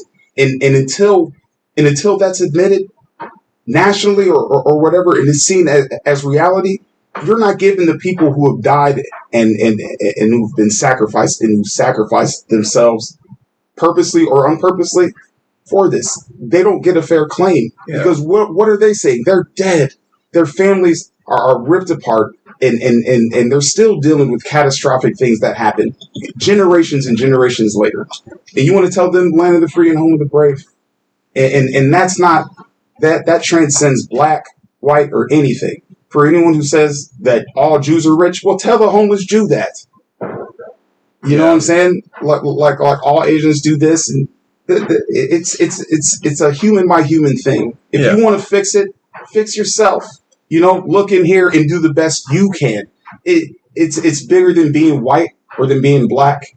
Like if we can't get over the white and black disease, whatever that is, Asian disease, it doesn't matter. We can't get over that and try to be the best person that we can be. Doesn't mean you discard what you are. It's your history. That's fine. But be the best person you can be. In lieu of all that, accept it. Yeah. Take it in. And then become better. If we can all do that. How was it Jesus put it? First remove the log from your own eye before trying to take the splinter out of your friend's eye. The mote. The mote in your eye. There it is. That's a good one. Thank you, Jesus. Man, it was full of good one-liners. I tell you what. It was. So this goes into so many different places. So a little context, Isaiah. Yesterday, Todd showed me a debate between a James Baldwin and a William F. Buckley. Yeah. So back in 1965. Yeah, I was... Okay, because William F. Buckley, he was it the National Review? Was that his newspaper or his magazine that just shuttered in the last year, I think? Really? Oh. So there you go. We were saying that his argument was going to taint generations later, and it just went belly up last year. Good grief. So the whole discussion, Mr. Baldwin was there in Cambridge, in fucking London, England. He was discussing the conditions of the American Negro at the time. And so much of what he said... The context, though, was do they hinder the American dream? No. Or are they, They are the American dream. Like, they should... Well, okay, that's a whole lot. That's the thing. That is a whole lot to go into, Todd. There it is. That is a whole lot. That's the whole thing, but You can't be... That's hard to say when these motherfuckers are dragged on ships. I know. 400 years I know. Of slavery. I know. And one of these things that guy tried to point out was he said everyone works hard. Yeah. He said everyone's had to struggle. That's the only way we get progress. The Jewish people... Yeah, they came here. The Italians. The dude. So why can't black people? I think they're just lazy. He made like the most roundabout. I heard the Irish are lazy too. That was yeah. I heard Italians were lazy too. Yeah. Wait a minute. This seems like a pattern. So God, there was so much to go into. The biggest thing I could really take away from all of that, from everything Mr. Baldwin said, was like, and this was revolutionary for his time, right? But as it turns out, black people are people just like everyone else. Yeah. That was his whole point. Is like he was like we're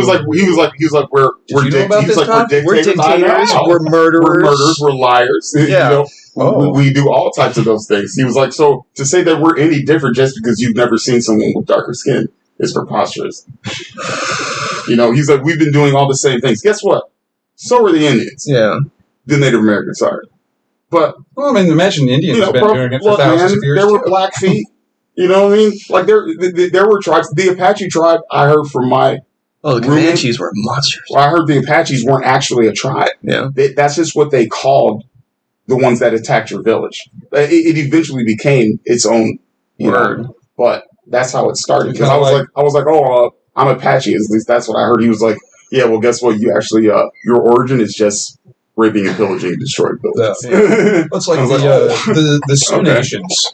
Sioux was a name given to them, the Lakota peoples, by the Dakota peoples who got pushed west out of Wisconsin, Minnesota into the Dakotas by the Ojibwe people, who got pushed east from pushed west rather from the eastern Great Lakes region. So as they're taking it over, in the Ojibwe language, they would call the Dakota and Lakota people, they would call them Sioux. Because in their language it meant like snake or something like that. It was a derogatory term. So, of course, white folks started calling them that too. It's like, actually, that was never the name of their tribe, It's like... That's crazy. You could juxtapose that onto other ethnic groups with the same kind of slur, and the FCC would be all over you. Yeah. Yeah. The FCC of the fucking 1800s. Another thing... No, of course. Another thing I thought was interesting from that whole debate was when James Baldwin brought up the fact of not only what happens to the mind of the people who are being oppressed, but what happens to the oppressor as well, like that the corrupting influence of power over another human being turns you evil. It turns you evil. Like, it warps your mind. It warps your mind, like... to be able, how this feels. Ow, that hurts. Why the fuck would you want to do that to someone else?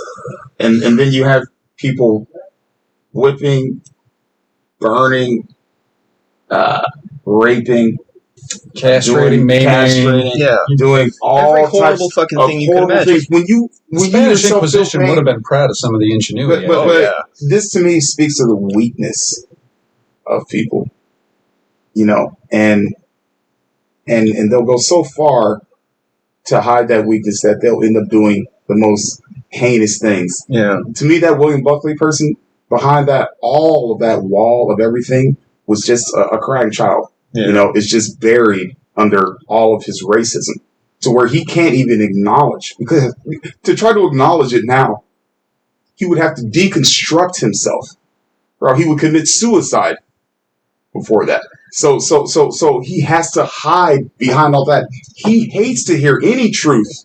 And do people really change after a particular age? It's possible. But there has to be an acceptance of truth, but within yourself. And you have to realize that, yeah, man, you've been fucking it up. Like, I hate to admit it, but it's the reality. I'm a fuck up. I've been stumbling through life this whole fucking time. Yeah. But if I don't admit it, at least I can see it. At least I know when people look at me when I trip, I'm like, yeah, it's because I tripped. Like, I don't want it to be that you can't. We talked about this before on the podcast, but that you can see it and I can't. You know, like I could see the look on that man's face as he was talking. Everyone else being receptive, you know, or at least trying to be. Oh my God! And he's just sitting there like, yeah. He's just waiting for him to finish talking. It's because he's so weak. That's the only thing he can do, and he has to drag everyone else into that. So first, by delegitimizing the claim, and then just setting things out, things that don't even actually make any other point, but that just cloud up the judgment and cater to the weakness of everyone else in that room, which isn't everyone. But if you were on the lines like we were talking about, and I was like, you have nothing to apologize for. How many people in there felt guilt about what he was saying, even though they weren't the ones necessarily perpetrating it? Yeah. If they feel that guilt, and then this man, who can't do anything else but spout this rhetoric, comes in here and takes the edge off of what this man just made you feel, you're going to feel relief for that. And then, in turn, you're going to feel animosity for the one who made you feel what the truth did. Well, isn't that hurt? Because it hurt. And then you retreat further into your little wall. Well, and you stay crying. Isn't that describing, isn't that what they call confirmation bias? Like, you hear something that you don't like, so you deny it, but then you hear something to the contrary of that you find a little more pleasing, so you latch onto that. Absolutely. Yeah, so that, you know, this has been around for fucking... Other people are the problem. Yeah. I'm not the problem. Yeah, but no, bro, I tell you what, I'm the fucking problem. You know what I mean? And actually, when I really decided that I wanted to admit that, guess it doesn't make me better or anything. I'm still a piece of shit. But like, I was like, you know what? Okay, at least now I'm honest with myself. I'm okay with understanding. Understanding's admitting it's the first step. Yeah, or else how could you ever? Like, if I hadn't admitted any of that, bro, at the very least, my life is what it is, but we wouldn't be sitting here doing this fucking podcast right now, and I can honestly tell you that. Yeah. There's a lot of things... Like, there was a progression towards that, you know. What's that have to do with the desk? I'm just saying. So this is where Todd and I got into a big argument yesterday, was the arguing over the American dream, which he says is a lie. From its inception is a lie. Because I would like to actually just jump in for a moment. Sure. I'm going to quote a famous old guy who had a great way of putting things so I can understand it, George Carlin. I love that man. They call it the American dream because you got to be asleep to believe it. Oh, baby. Yeah, that's a good one. You can't even fucking, that's a good one. Couldn't have said it better. I don't know. You have to have your own interpretation, right? To me, when I think, because I don't know what the Founding Fathers were thinking, that was, almost 300 years ago. I have no idea what the hell. I can't conceptualize the world they lived in. I can't conceptualize the lives they lived. Well, not Masons for starters. Yeah. So, there, there's a lot we don't know. So, I look at the Constitution, I look at the concept of the American dream as a prayer more than anything else that we have failed to live up to time and time again. That we have a few people who have dedicated their lives, their very souls, to giving as many people this dream, expanding this prayer to as many people as possible. You know what I mean? That's deflection from your own self disworth. That's not actually a help. It's just catering to your own. And I honestly, I wasn't there. Obviously, none of us were there for the Founding Fathers and the discussions that they had. Mm. But Thomas Jefferson had slaves. Mm. And then after, what was he doing? He was working to get it abolished, literally before the Constitution was even written. Yeah, as he had them, and he was saying, "Well, I mean, we were talking about the complex story of slave owners, like one from another, depending on like if you inherited something, or this is just the way things are here, but you don't necessarily have to like it." But I think that it was his own self-reflection. Mm. Don't try to overextend and help and do this. You're not right. You're putting stuff up on the top, but the bottom is still shaky. There's no foundation under it. Yeah, I think he understood first of all, to get there and to admit that, to say you have something, and then to say how wrong it is, you can't even begin to do that if you don't look in here first. Right. And so for all those people that want to reach out and do all that stuff, you got to start here. So I think that's what it is. You're talking about having a strong foundation. Well, your foundations begin with your ideals, Todd. An ideal is, how I treat people, how I treat other people. That's my foundation, is where I start. It starts with me, chiefly. And I say, well, how do I want to go out in the world, and what do I want to put out there? Do I want to be evil? Do I want to, be hateful? I say no. I would rather be nice to people because it'll be a little more rewarding for me down the line, right? What you put out is what you comes get back to. Yeah, so that's karma. Sometimes. That's the concept of karma. That's not always true. It's not always true. But in the context of quantum physics, it is. Yeah.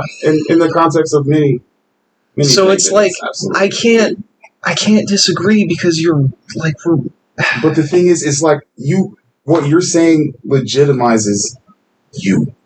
Okay. And it doesn't do that for anyone else because you have had that self-reflection. You've pondered these things, okay. And that's why I was trying to tell you, this problem is all of our problem because we live here and we all have to deal with it in one form or another. It's just a problem we've all inherited. Your personal problem and delegitimizing something because it's wrong, because it was a lie, because it was built actually on the backs of suffering and murder and genocide is what this country is, how it started. Yeah. Genocide was the first thing that they did when they reached the land, was genocide. Yeah. So that's it. And then they said, fuck all that. Land of the free, home of the brave. Don't look at that. Don't look at the bodies. Land of the free, home of the brave. And some of the people listened to it and they bought into it. And maybe for them, it was a genuine feeling. But for me, I'm saying, and I think something that needs to be accepted is that was bullshit. And what does that do? That resets your baseline. Yeah. Now it's not about any American dream or anything like that. It's literally about what you do with your life. And that, my friend, that is the American dream because we're in America. Yeah. And it's to ultimately be better and to do better. But you have to come to terms with reality. What I want, Todd,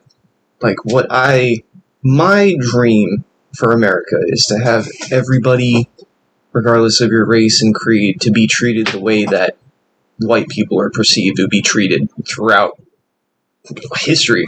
Well, I say scale the white thing down. Scale the white thing down and bring the other people up because they've been treated too fucking good and other people have been treated too bad. We need to have a median. Yeah. Yeah. Sure. Yes. And white privilege needs to disappear and all this other stuff.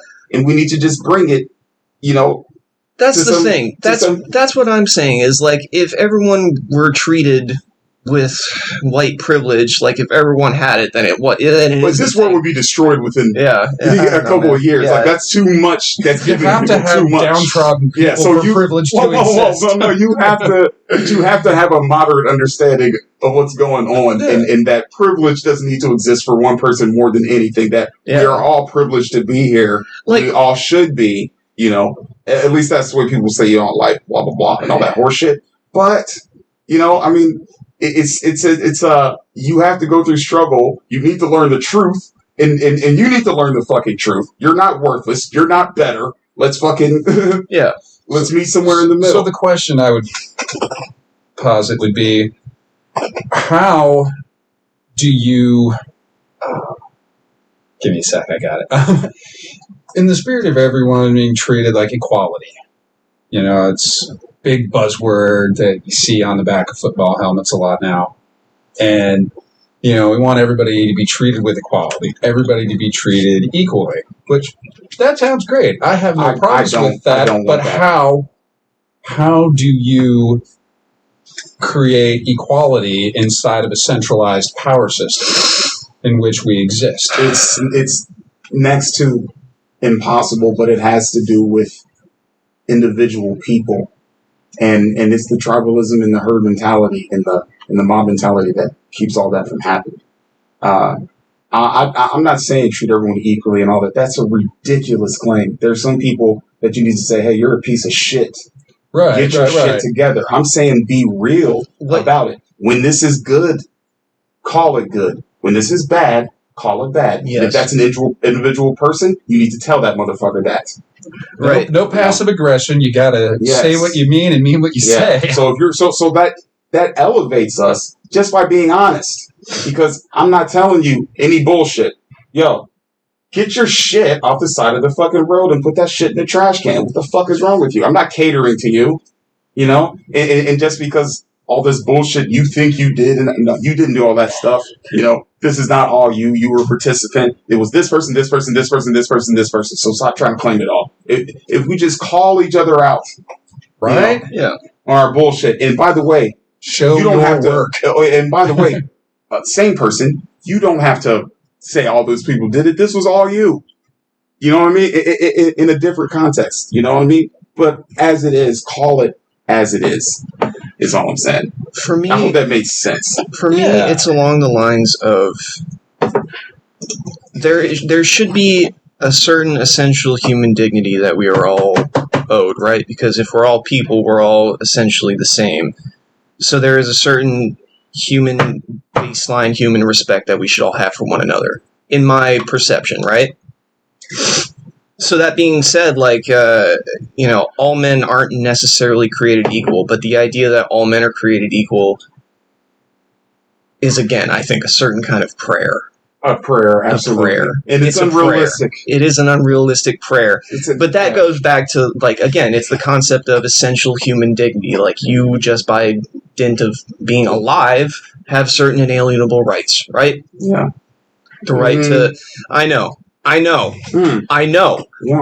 Todd. That's the real fucking rub. Is how do we get everyone that essential human dignity? The best I can come up with is to just not be an asshole. That's all I've got. Yeah, and then if you are an asshole, I should be able to call you out. Yeah, I think that's fair. I will treat you with a human dignity until you infringe on mine. Yeah. Once that happens, then we have an issue. Yeah. And that's it. If you haven't done me wrong, we're good. Yeah. And if everyone's like that, first of all, there'd probably be a lot less murder, a lot less backwards bullshit.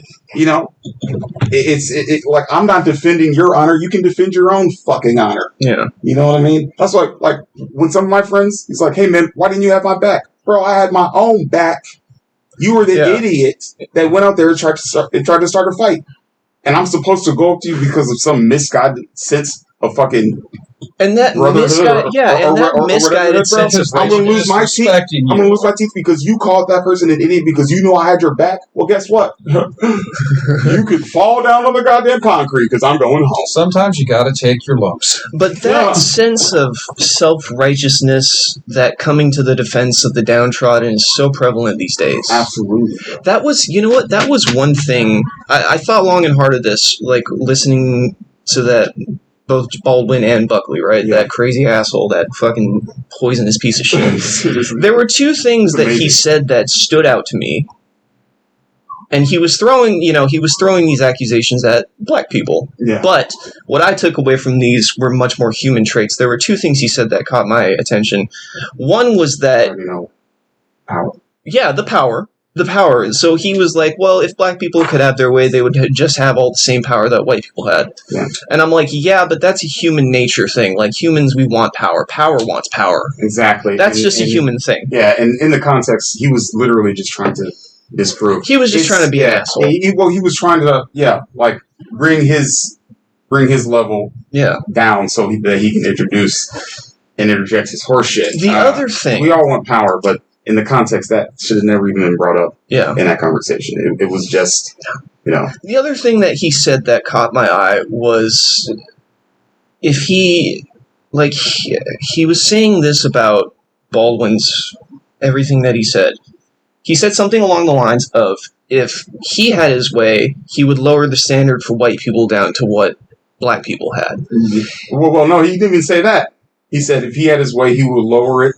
He would lower the voting ability 60% so that most white people wouldn't be able to vote because they're... So a reverse 3/5 compromise? Yeah, pretty... Well, yeah. Well, he said something else as well along the lines of, like, lowering the living standard for white people to meet that lowered living standard, like to bring them down is basically, he said that's his goal, is to bring other people down instead of raising others up. Obviously not true. He was talking about voting, bro. That's was all he talking about voting? Yeah, you just heard it in your craziness. Oh, I don't know. And it filtered out. All he said was, he said, the guy said, why don't you get Mississippi people to vote? Mm-hmm. And he was like, it's not the problem that black people aren't voting enough. The problem is that white people are voting too much. Mm. And they all laughed. And then he said, what I would do is cut out 65%. 65% of the top. So that we could eliminate that. What he wasn't saying was that cuts out 100% of the black people. Because none of them niggas can read. I don't know. You know what I mean? So like, he was saying, go back. Yeah, he was saying, well, I listened to it twice. Yeah, I'm not. Yeah, and I'm not doing that to my brain again, bro. That shit was harsh. But I suggest you all pick that up. But James Baldwin debates William Buckley. As I was listening to all of these things that they said, all of it was so prophetic from both ends of it, because you can see their ideas, but on a heinous level and on a good prodigious level. Yeah, you can see how both ideals have spiraled downwards and circled around and permutated into what they are today. Yeah. Because like so much of the way that Buckley guy was talking with that condescending bullshit tone is what you hear from a lot of people on the left these days, the enlightened people who come in. Woke folks? Yeah, the woke folks who are coming to the defense now of, black people, the oppressed peoples, but they're doing it the same way, they're doing it the same poisonous way as this racist asshole was doing 60 years ago. And they're still, to me, weak. Yeah. Help you aren't helping us. It's so complex. It's not helping. It's complex. It's fucking insane. Like, how it's very interesting. I was thinking about this on my way here. How interesting it is to be American and to be either white or black and to have that interesting relationship that they have in America. Yeah.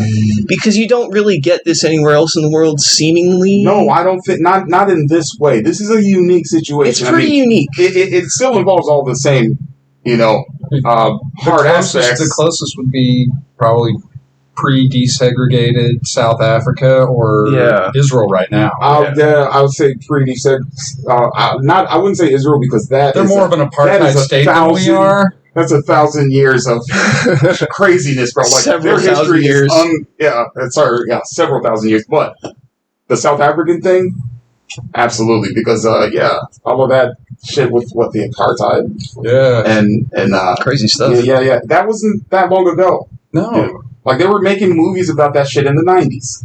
Okay. I gotta piss. There's I gotta look it up. It's a movie. It stars Forrest Whitaker and Eric Bana. And Forrest Whitaker is fantastic as Bishop Desmond Tutu, who Nelson Mandela, brought on to oversee the reconciliation efforts. Yeah. So it was like, hey, if you apologize and own what you did, then you've got amnesty. Yeah. And, it was it's an absolutely riveting movie. I think it's on Netflix. But, oh my God. What's it called? I got to look it up here. My roommate was about 5 minutes into it when I walked in. It's like, oh my God, is that Forrest Whitaker? Is Bishop Desmond Tutu? I almost didn't recognize him. Wow. Wait, what a guy. He's a fantastic actor. Yeah. The Bishop wasn't too bad either. I'm sorry. We got country music, man. I'm trying to get rid of that a little bit. But by today's hottest country, and now a few words from Chevy. Who thinks my tractor's sexy? I meant Chevy's Bar and Grill. I don't even think. Are there any Chevys anymore? I don't think so, bro. I think they went the way of TGI Fridays. Yeah. Well, I mean, who knows what's going on in the mainland? Right. I love the good TGI Fridays. I think it kills Ruby Tuesdays. Oh, God, yeah. I've known people that refuse to eat at a Ruby Tuesdays after working there. It's like, I was a salad bar attendant and I'll never eat there again. Yeah. Like, oh, damn, because I love the salad bar. Should I not be? I'm pretty sure the steak they serve, calling it sirloin, is skirt. I'm pretty sure it's a skirt steak. Yeah, leave it out for a few days. It'll tenderize. It tastes gamey as fuck. You know what I mean? And all rusty. Like have bad blood. Do you remember a few years ago when IKEA took a bunch of flack in Europe for selling their Swedish meatballs? They were selling them in France. They were selling horse meatballs as beef meatballs. And, obviously over here, people just got upset. Yeah. But my favorite was nobody got more pissed off than the French. The French were so mad because beef costs more than horse, and they were pissed that IKEA was price gouging them on the meatballs. We don't give a shit that it's horse. Like, the fact that you're charging us beef prices for this is unconscionable. We eat horse. We do not get But not at these prices. Yeah. Oh my god. That's fantastic. Oh boy. So It's like, yeah, we don't eat horse in Europe anymore because, well, now we ate them all a couple thousand years ago. We ran out. Well, it was a cold Russian winter when Napoleon marched on Moscow. You know what I mean? Like, they didn't quite make it there, is what I'm saying. Yeah. And there was a lot of eating and a lot of different things. So, how many men did Napoleon take with him when he marched into Russia that year? He took. Oh God, I don't remember the number. He lost at least half, is what I'm saying, before he even saw a Russian soldier. Like, you know what the Russians did when Napoleon came marching? They just went home. Retreat, let the wind do it for you. And that worked. It's the same thing that happened, same thing that happened to Hitler. Right? Yeah. He did not war in Asia. Yeah, it was pretty much like the burning everything down. Mm-hmm. Figuratively or literally. And let you just keep coming until you get tired.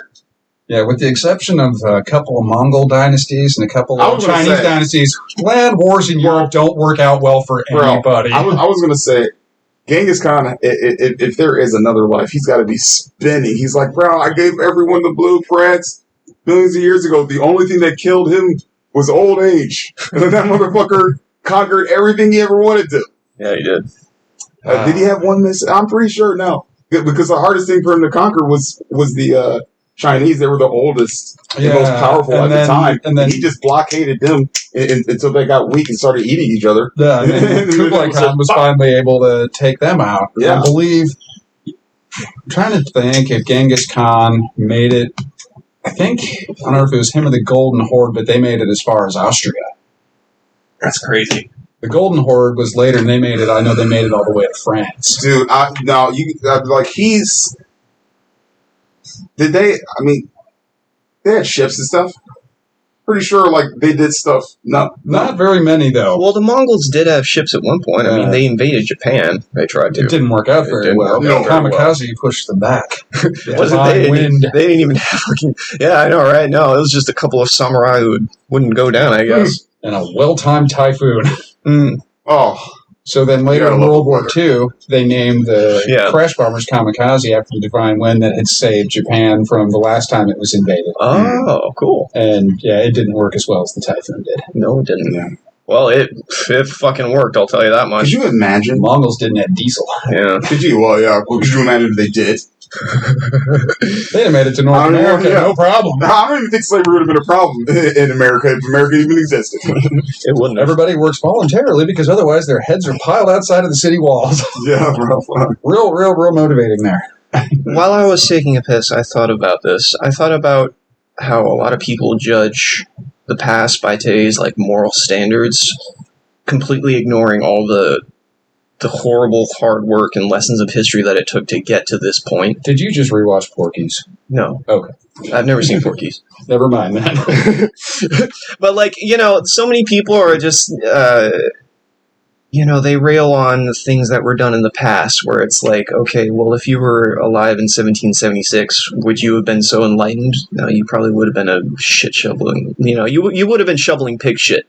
Yeah, is what I'm saying. So it's like, you saying that to me, Mr. Buckley? Not necessarily you. Well, yeah, also to you, but also to myself, right? Because it's real easy to just look at the past and be like, oh, well, we shouldn't have been whipping black people all that time. And you're saying that as a person who's never been whipped. Exactly. No. Have you been whipped? Yes. With a belt, I'm assuming. Oh, more than that. Yeah. Okay, that's not great. Yeah. So come again, sir. Yeah, I've been hit with belts. That's redemption. Well, have they ever drawn blood? Because mine have. No. No. All right. Well, Yeah, but well, that's not the point. All What right. was Spare the whip, spoil the child. My point Something is, like like- that. I've never been to jail. Yeah, my point is, we can't ignore the past. It's even worse if we ignore. It's bad if we ignore the past because then we're doomed to repeat it, Mhm. right?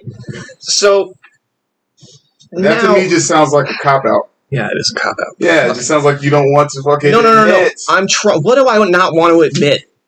that it was fucked up. It and was it's okay. fucked up. It is okay. And I told it. No, why do we no. keep coming back to this? I don't know.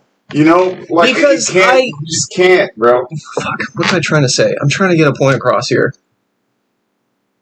My point is, it's real fucking easy to like look at the past and be like, oh well, I never would have done that if I was alive back then. And too many people Didn't come say from that. that place. No, you didn't say that, but there are a lot of people who do. Of course, They And come that's- at that that's a like they're lie. super fucking enlightened. That's a yeah, lie. and they're full of shit, and I hate Like them. I thought about like if I was Kunta, you know, Yeah. like I know what it feels to get your ass beat, and my God, with the shit he was getting beaten with, Yeah. bro, you gotta say your name. Your name is Toby Kunta. Wah Kunta. Wah and then finally, you know, bro. For me, it would have been like you gotta say your name. My name is Kunta. Toby. Oh, shouting that shit from the rooftops. Please don't hit me again, Massa. I'm sorry, Massa. Yeah. I'm sorry. I would have been coming out of nobody. I'm like, y'all, use my people. That's why Alex Haley Please. didn't cast you in the book. Please clothe me, feed me.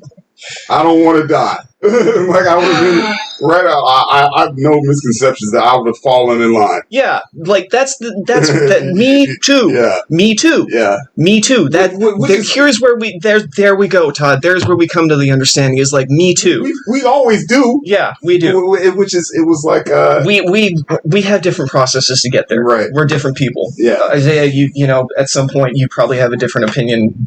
I thought we'd turned into a three-headed monster. Yeah. So I mean, We'll keep working on it. like, yeah, that was my whole. Thank you, Todd. You made my damn point for me. Is like, yeah, if I were alive back then, I'd be shoveling shit. I wouldn't be there with the founding fathers. Like, Yeah. I'm standing on their corpses. Yeah. I can sit here and say, wow, it was really bad to be whipping black people all that time because of them. Yeah. And they, you know, these were people who did the best they could in the time they were alive. And who's that? The founding fathers, I guess. Yeah. They're dead. And you they're know? the only ones. They're the only ones. It sucks. There were other people. There's a conglomerate behind the founding fathers. I'm sure that there was a mechanism at work. It was probably still being tainted right from the beginning. We just didn't even realize it. You know, these inalienable rights. You know, Of man. yeah, and these self-evident truths. You know, which means Life, liberty, and property. which includes things that weren't even put there Yeah. because when we thought bro code, including women, you know, bro code. You understand what I mean by Yeah. inalienable rights? Yes. You know what I mean? Yes. Self-evident truths. Yes. You know, but it leaves so much wiggle room Yes. for anyone with any interpretation of what that is. Yes. And now you see it come to fruition because now, you know, anyone's perception, anyone's reality is supposed to be as valid as the next, right? So Mhm. you've got Cletus McPherson, whose opinion is supposed to be as valid as fucking Neil deGrasse Tyson. Yeah. It's all just a spiraling downwards. I'd like to look at both of their reference notes. Yeah. Yeah. All right. Show me some links here. Let's Show me see. some. Cletus Safeway bagging. McPherson, So Safeway baggage claim. Okay. Cletus McPherson, his highest education level was 10th grade at Stonewall Jackson Middle School. You know what I mean? Yeah, dude. In the Sheetz gas station. Yeah.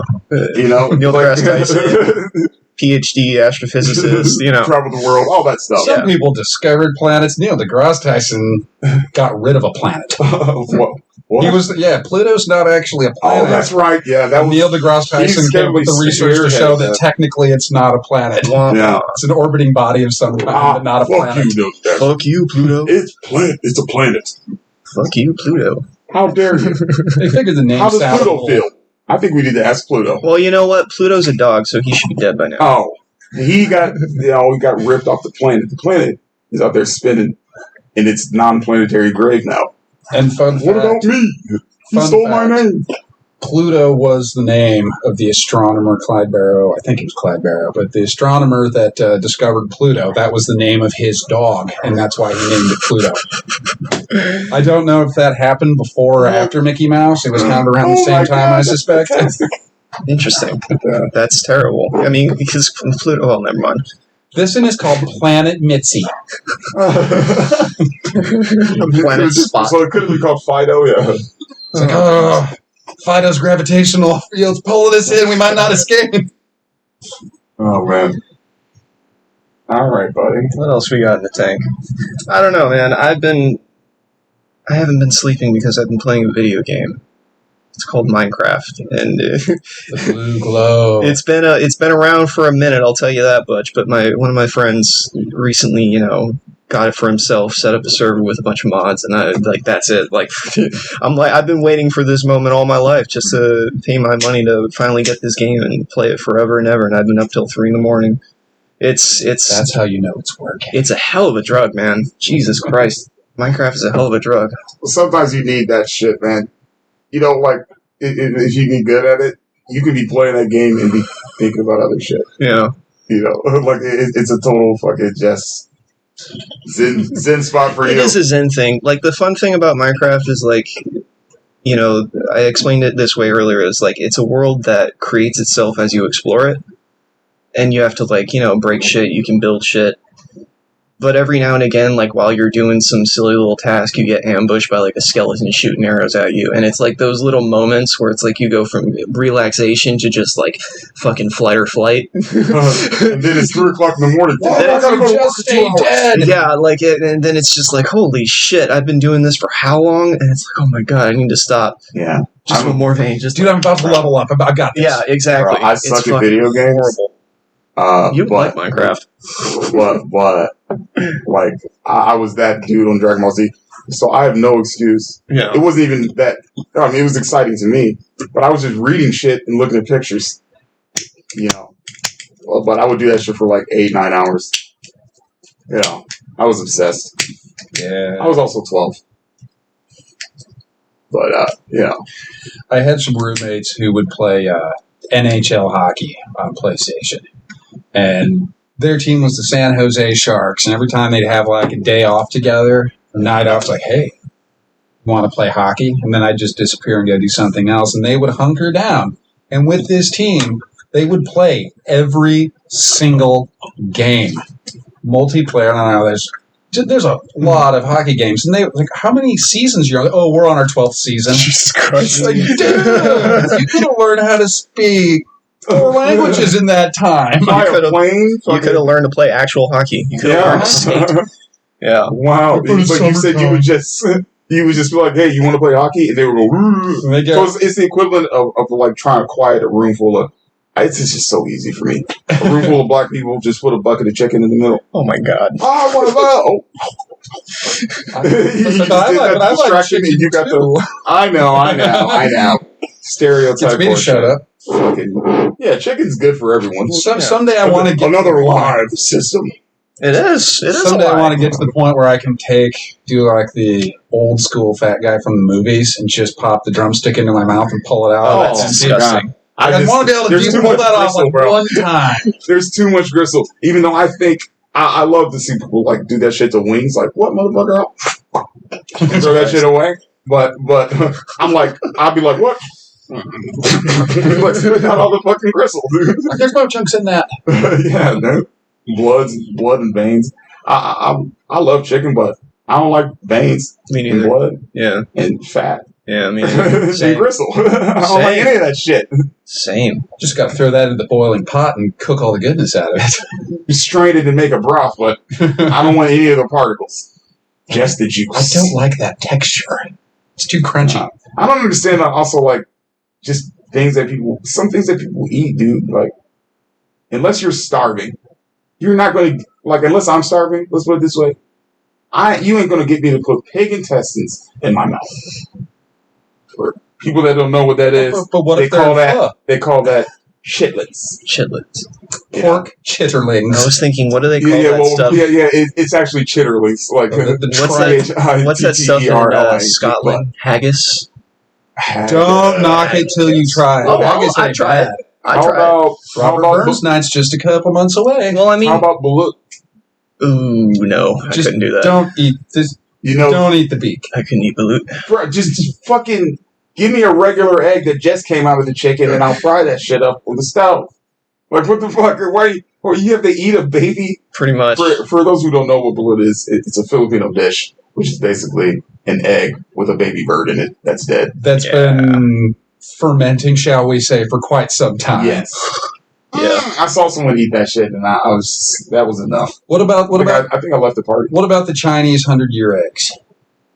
That just sounds like a death. Some of them aren't actually. Some of them aren't actually that old. Even if it was 50. Some of them are more like that. What's that Nordic dish? I think it's called like strumming. It's like a fish that I think they bury and ferment in the ground. Oh, they do that. That's what they used to do. They don't do that Scandinavian lutefisk. No, not lutefisk. No, not lutefisk. Well, lutefisk is a different. That's the fish they cure with lye. Yeah. Well, not anymore. Only in Minnesota. The Scandinavians have refrigeration, so they make fun of Americans for still making and eating lutefisk. Here it is. Seerströmming is a lightly salted, fermented Baltic Sea herring, traditional Swedish cuisine. So that sounds delicious. Yeah. I mean, I've seen videos of people like bust open a can. Like I've seen videos of people bust open a can of this shit and immediately start vomiting. Like supposedly the smell is that pungent and horrible. Okay, here we go. During the production of Surströmming, it's bad. I mean, you open a fucking thing of Fritos, it smells like fart. Cooking sauerkraut doesn't smell good, but it's delicious. Oh, sauerkraut. Absolutely. Okay, so here. During the production of surströmming, just enough salt is used to prevent the raw herring from rotting while allowing it to ferment. A fermentation process of at least 6 months gives the fish its characteristic strong smell and somewhat acidic taste. Okay. According to a Japanese study, a newly opened can of surströmming has one of the most putrid food smells in the world, even stronger than similarly fermented fish dishes such as the Korean hongyohoi or Japanese kusaya. Well, fish smells like bad pussy right off the jump. Just coming out like fish. Just coming out of the fucking water. You want to ferment that shit? Yeah. Like, how did you think that was going to work? I had a woman in Korea tell me once. Because the idea to me, like fermenting vegetables made sense, but the idea of aging meat like that, didn't make any sense to me. She said, "Oh no, there are 3 different ways to cook. You can cook with fire, spices, and thyme." And so I used to get these. They do a same sort of a pickled fish thing, but with soft shell crab. I don't think I'd ever eat it again, but it wasn't terrible. Yeah. Yeah. Wasn't as bad as the fermented steamed crab. bugs. That was in Game of Thrones. Damn. Fermented crab. You remember Sir Davos? No, I don't. You better get to the whole house before you put a hole in that chainmail. But I don't know. I've kind of blocked Game of Thrones out of my mind now that I know there's not another season coming ever. I'm kind of okay with that. I revisited it last night, just to see if it still held its allure. For me. I'm still about the dragons. I'm still about Tyrion. Which, honestly, the last 2 seasons are really all you need. Yeah. What? No. No. Get the fuck out of here. Because the other ones, there's no dragons, just a bunch of, super creepy rape going on. No, there's dragons for season 1. They're just little babies. But by season 3, they are not adorable. By season 3, it'd be like if I saw a raccoon like that, I would be just as afraid. Oh. Like that size dragon will burn your house down. If it was real, it's not real. I've seen bearded dragons that size. Oh, but they were quite large for bearded dragons. Oh yeah. Like, no, yeah, but they could not breathe fire though. Good show. I still love the lines. Some movies, I just love the fucking lines. Like me and some of my friends would just say certain lines for certain movies. Like this one,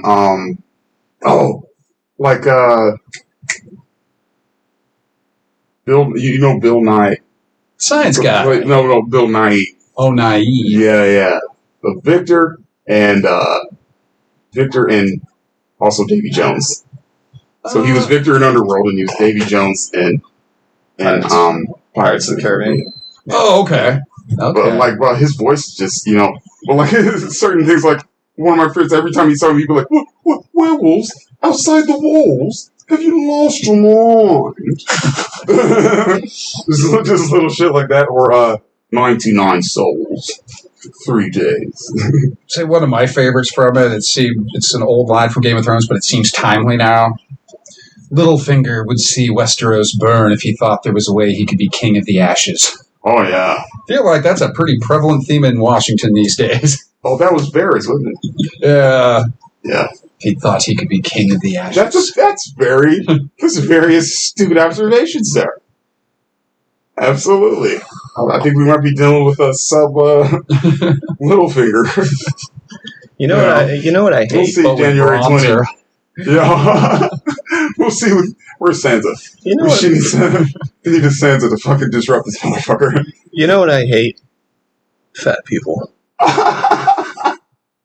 We hate you too. Was that a movie in a line? Probably. No, that's just my everyday thought. I hate fat people. I don't know. So a line in a movie in a line. Jesus Christ! I think dyslexia. I think so. I was thinking. Work hard with the lights off. I was thinking just now. Oh my god! Yeah. I was thinking like about people who bitch about their weight, and then they they're like, oh, I want to lose weight, so they're gonna not drink soda or whatever the fuck. And I'm like, yeah, that's a great start. You ever try going for a fucking run? Yeah. You know what I mean? Like, oh, you eat like shit, sure, but that's like, that's half the battle. The other half is going for a fucking run, you fat piece of shit. So I will say, if you're somebody who drinks a couple of sugary drinks a day and you cut those out, oh, it can make a difference. I had a roommate who dropped 40 pounds in like a month and a half. I'm like, holy cow! Like, Charlie, what have you been doing? He's like, I just stopped drinking Mountain Dew and Red Bull. Yeah. Like, how many were you drinking a day? Oh, probably half a dozen. You know, the funny thing is, I've been drinking. I'd be like, dude, do you ever sleep? So why isn't that working? I mean, I just stopped drinking coffee. It wasn't even coffee. It was that sugar shell. Mm-hmm. Just sugar and brown water is all that shit is. Like that but it tastes so fucking good. Yeah, no, I got one of those. I got like the iced coffees from 7-Eleven, like right next to the one that you always get, and I'm like, damn, I can see why people like this shit. This is so good. It's addicting, bro. It's so good. Sugar is nothing more addicting than sugar. I lost 25 pounds.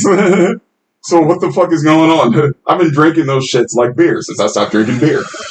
So in the spirit of diets and food, whatever, something I've been thinking I wanted to talk about as well is weird wellness trends. Okay. You know, we've all heard of things like Atkins. Yeah, which turned out it didn't work out so well for people. It's bad for your body. But yeah, gluten free. You've got, the Goop website where it's like, you know what?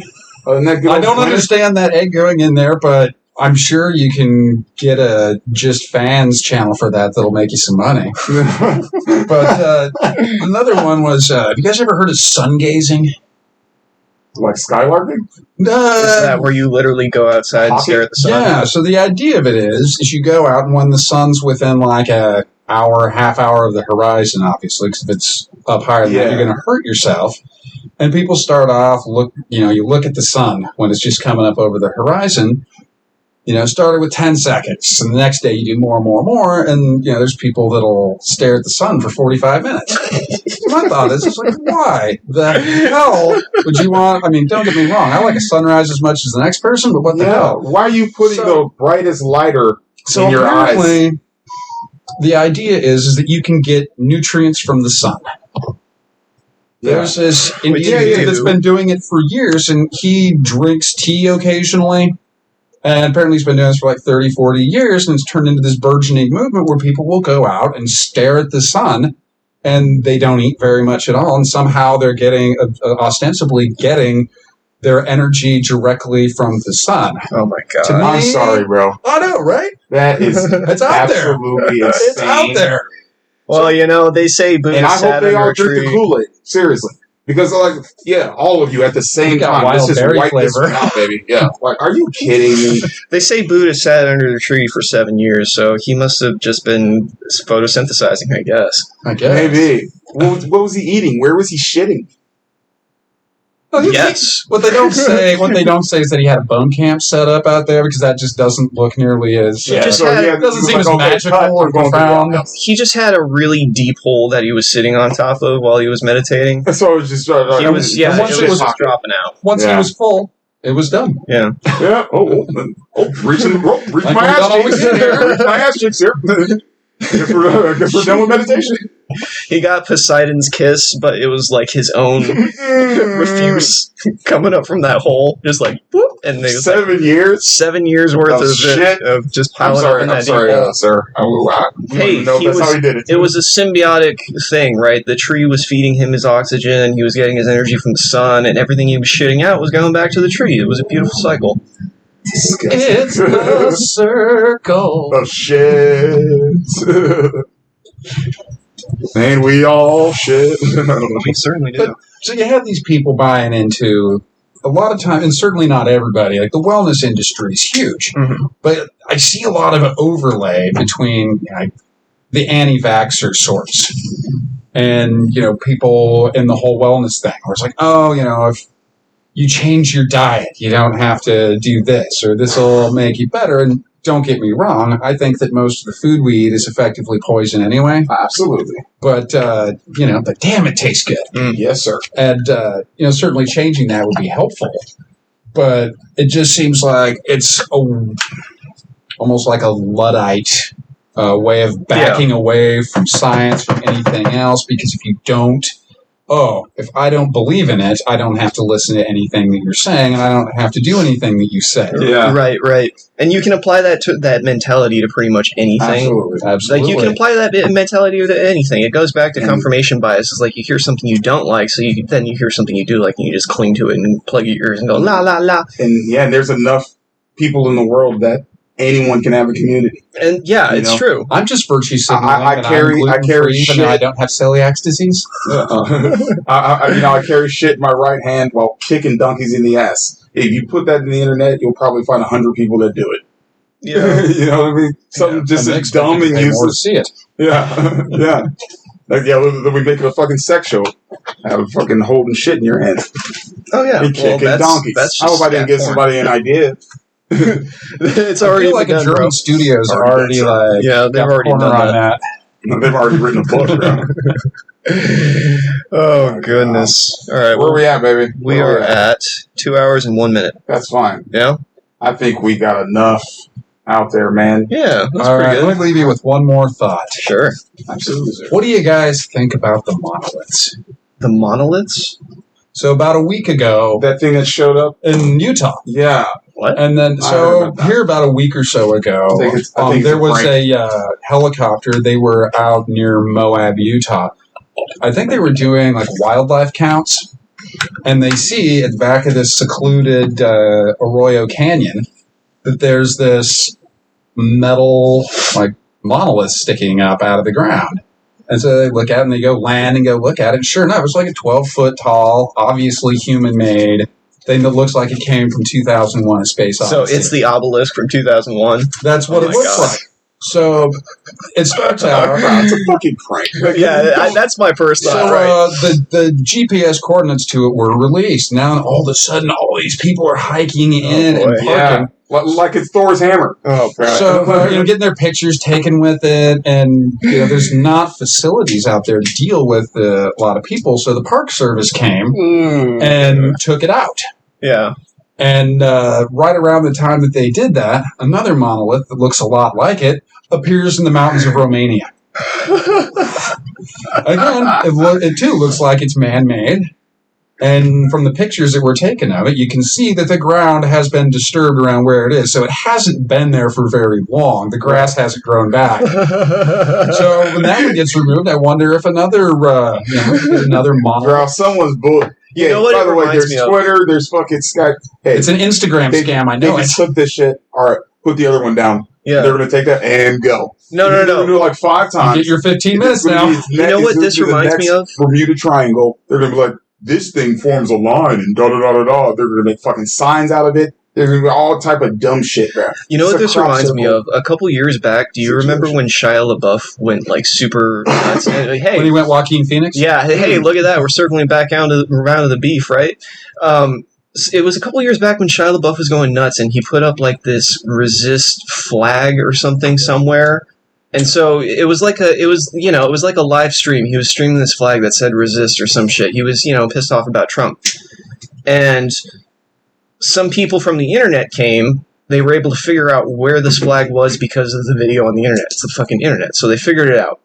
They went, they took it down, they vandalized tons of shit, and so the beef puts it back up again in a different location, and the same thing happens. Yeah. That's what this kind of makes me think of. Right. You know what I mean? Instead of they were fucking with Shia LaBeouf. People on the internet were fucking with Shia LaBeouf. Now people on the internet are just fucking with stupid people. Yeah.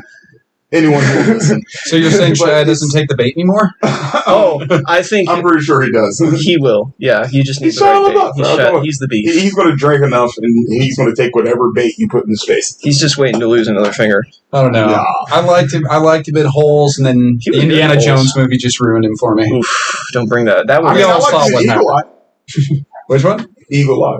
Kingdom of the Crystal Oh, I Skull haven't does seen make that sense, one. bro. Yeah, that was basically your run-of-the-mill Terminator story, Matrix premise, Big Brother's always Who watching. needs a story when you've got an algorithm?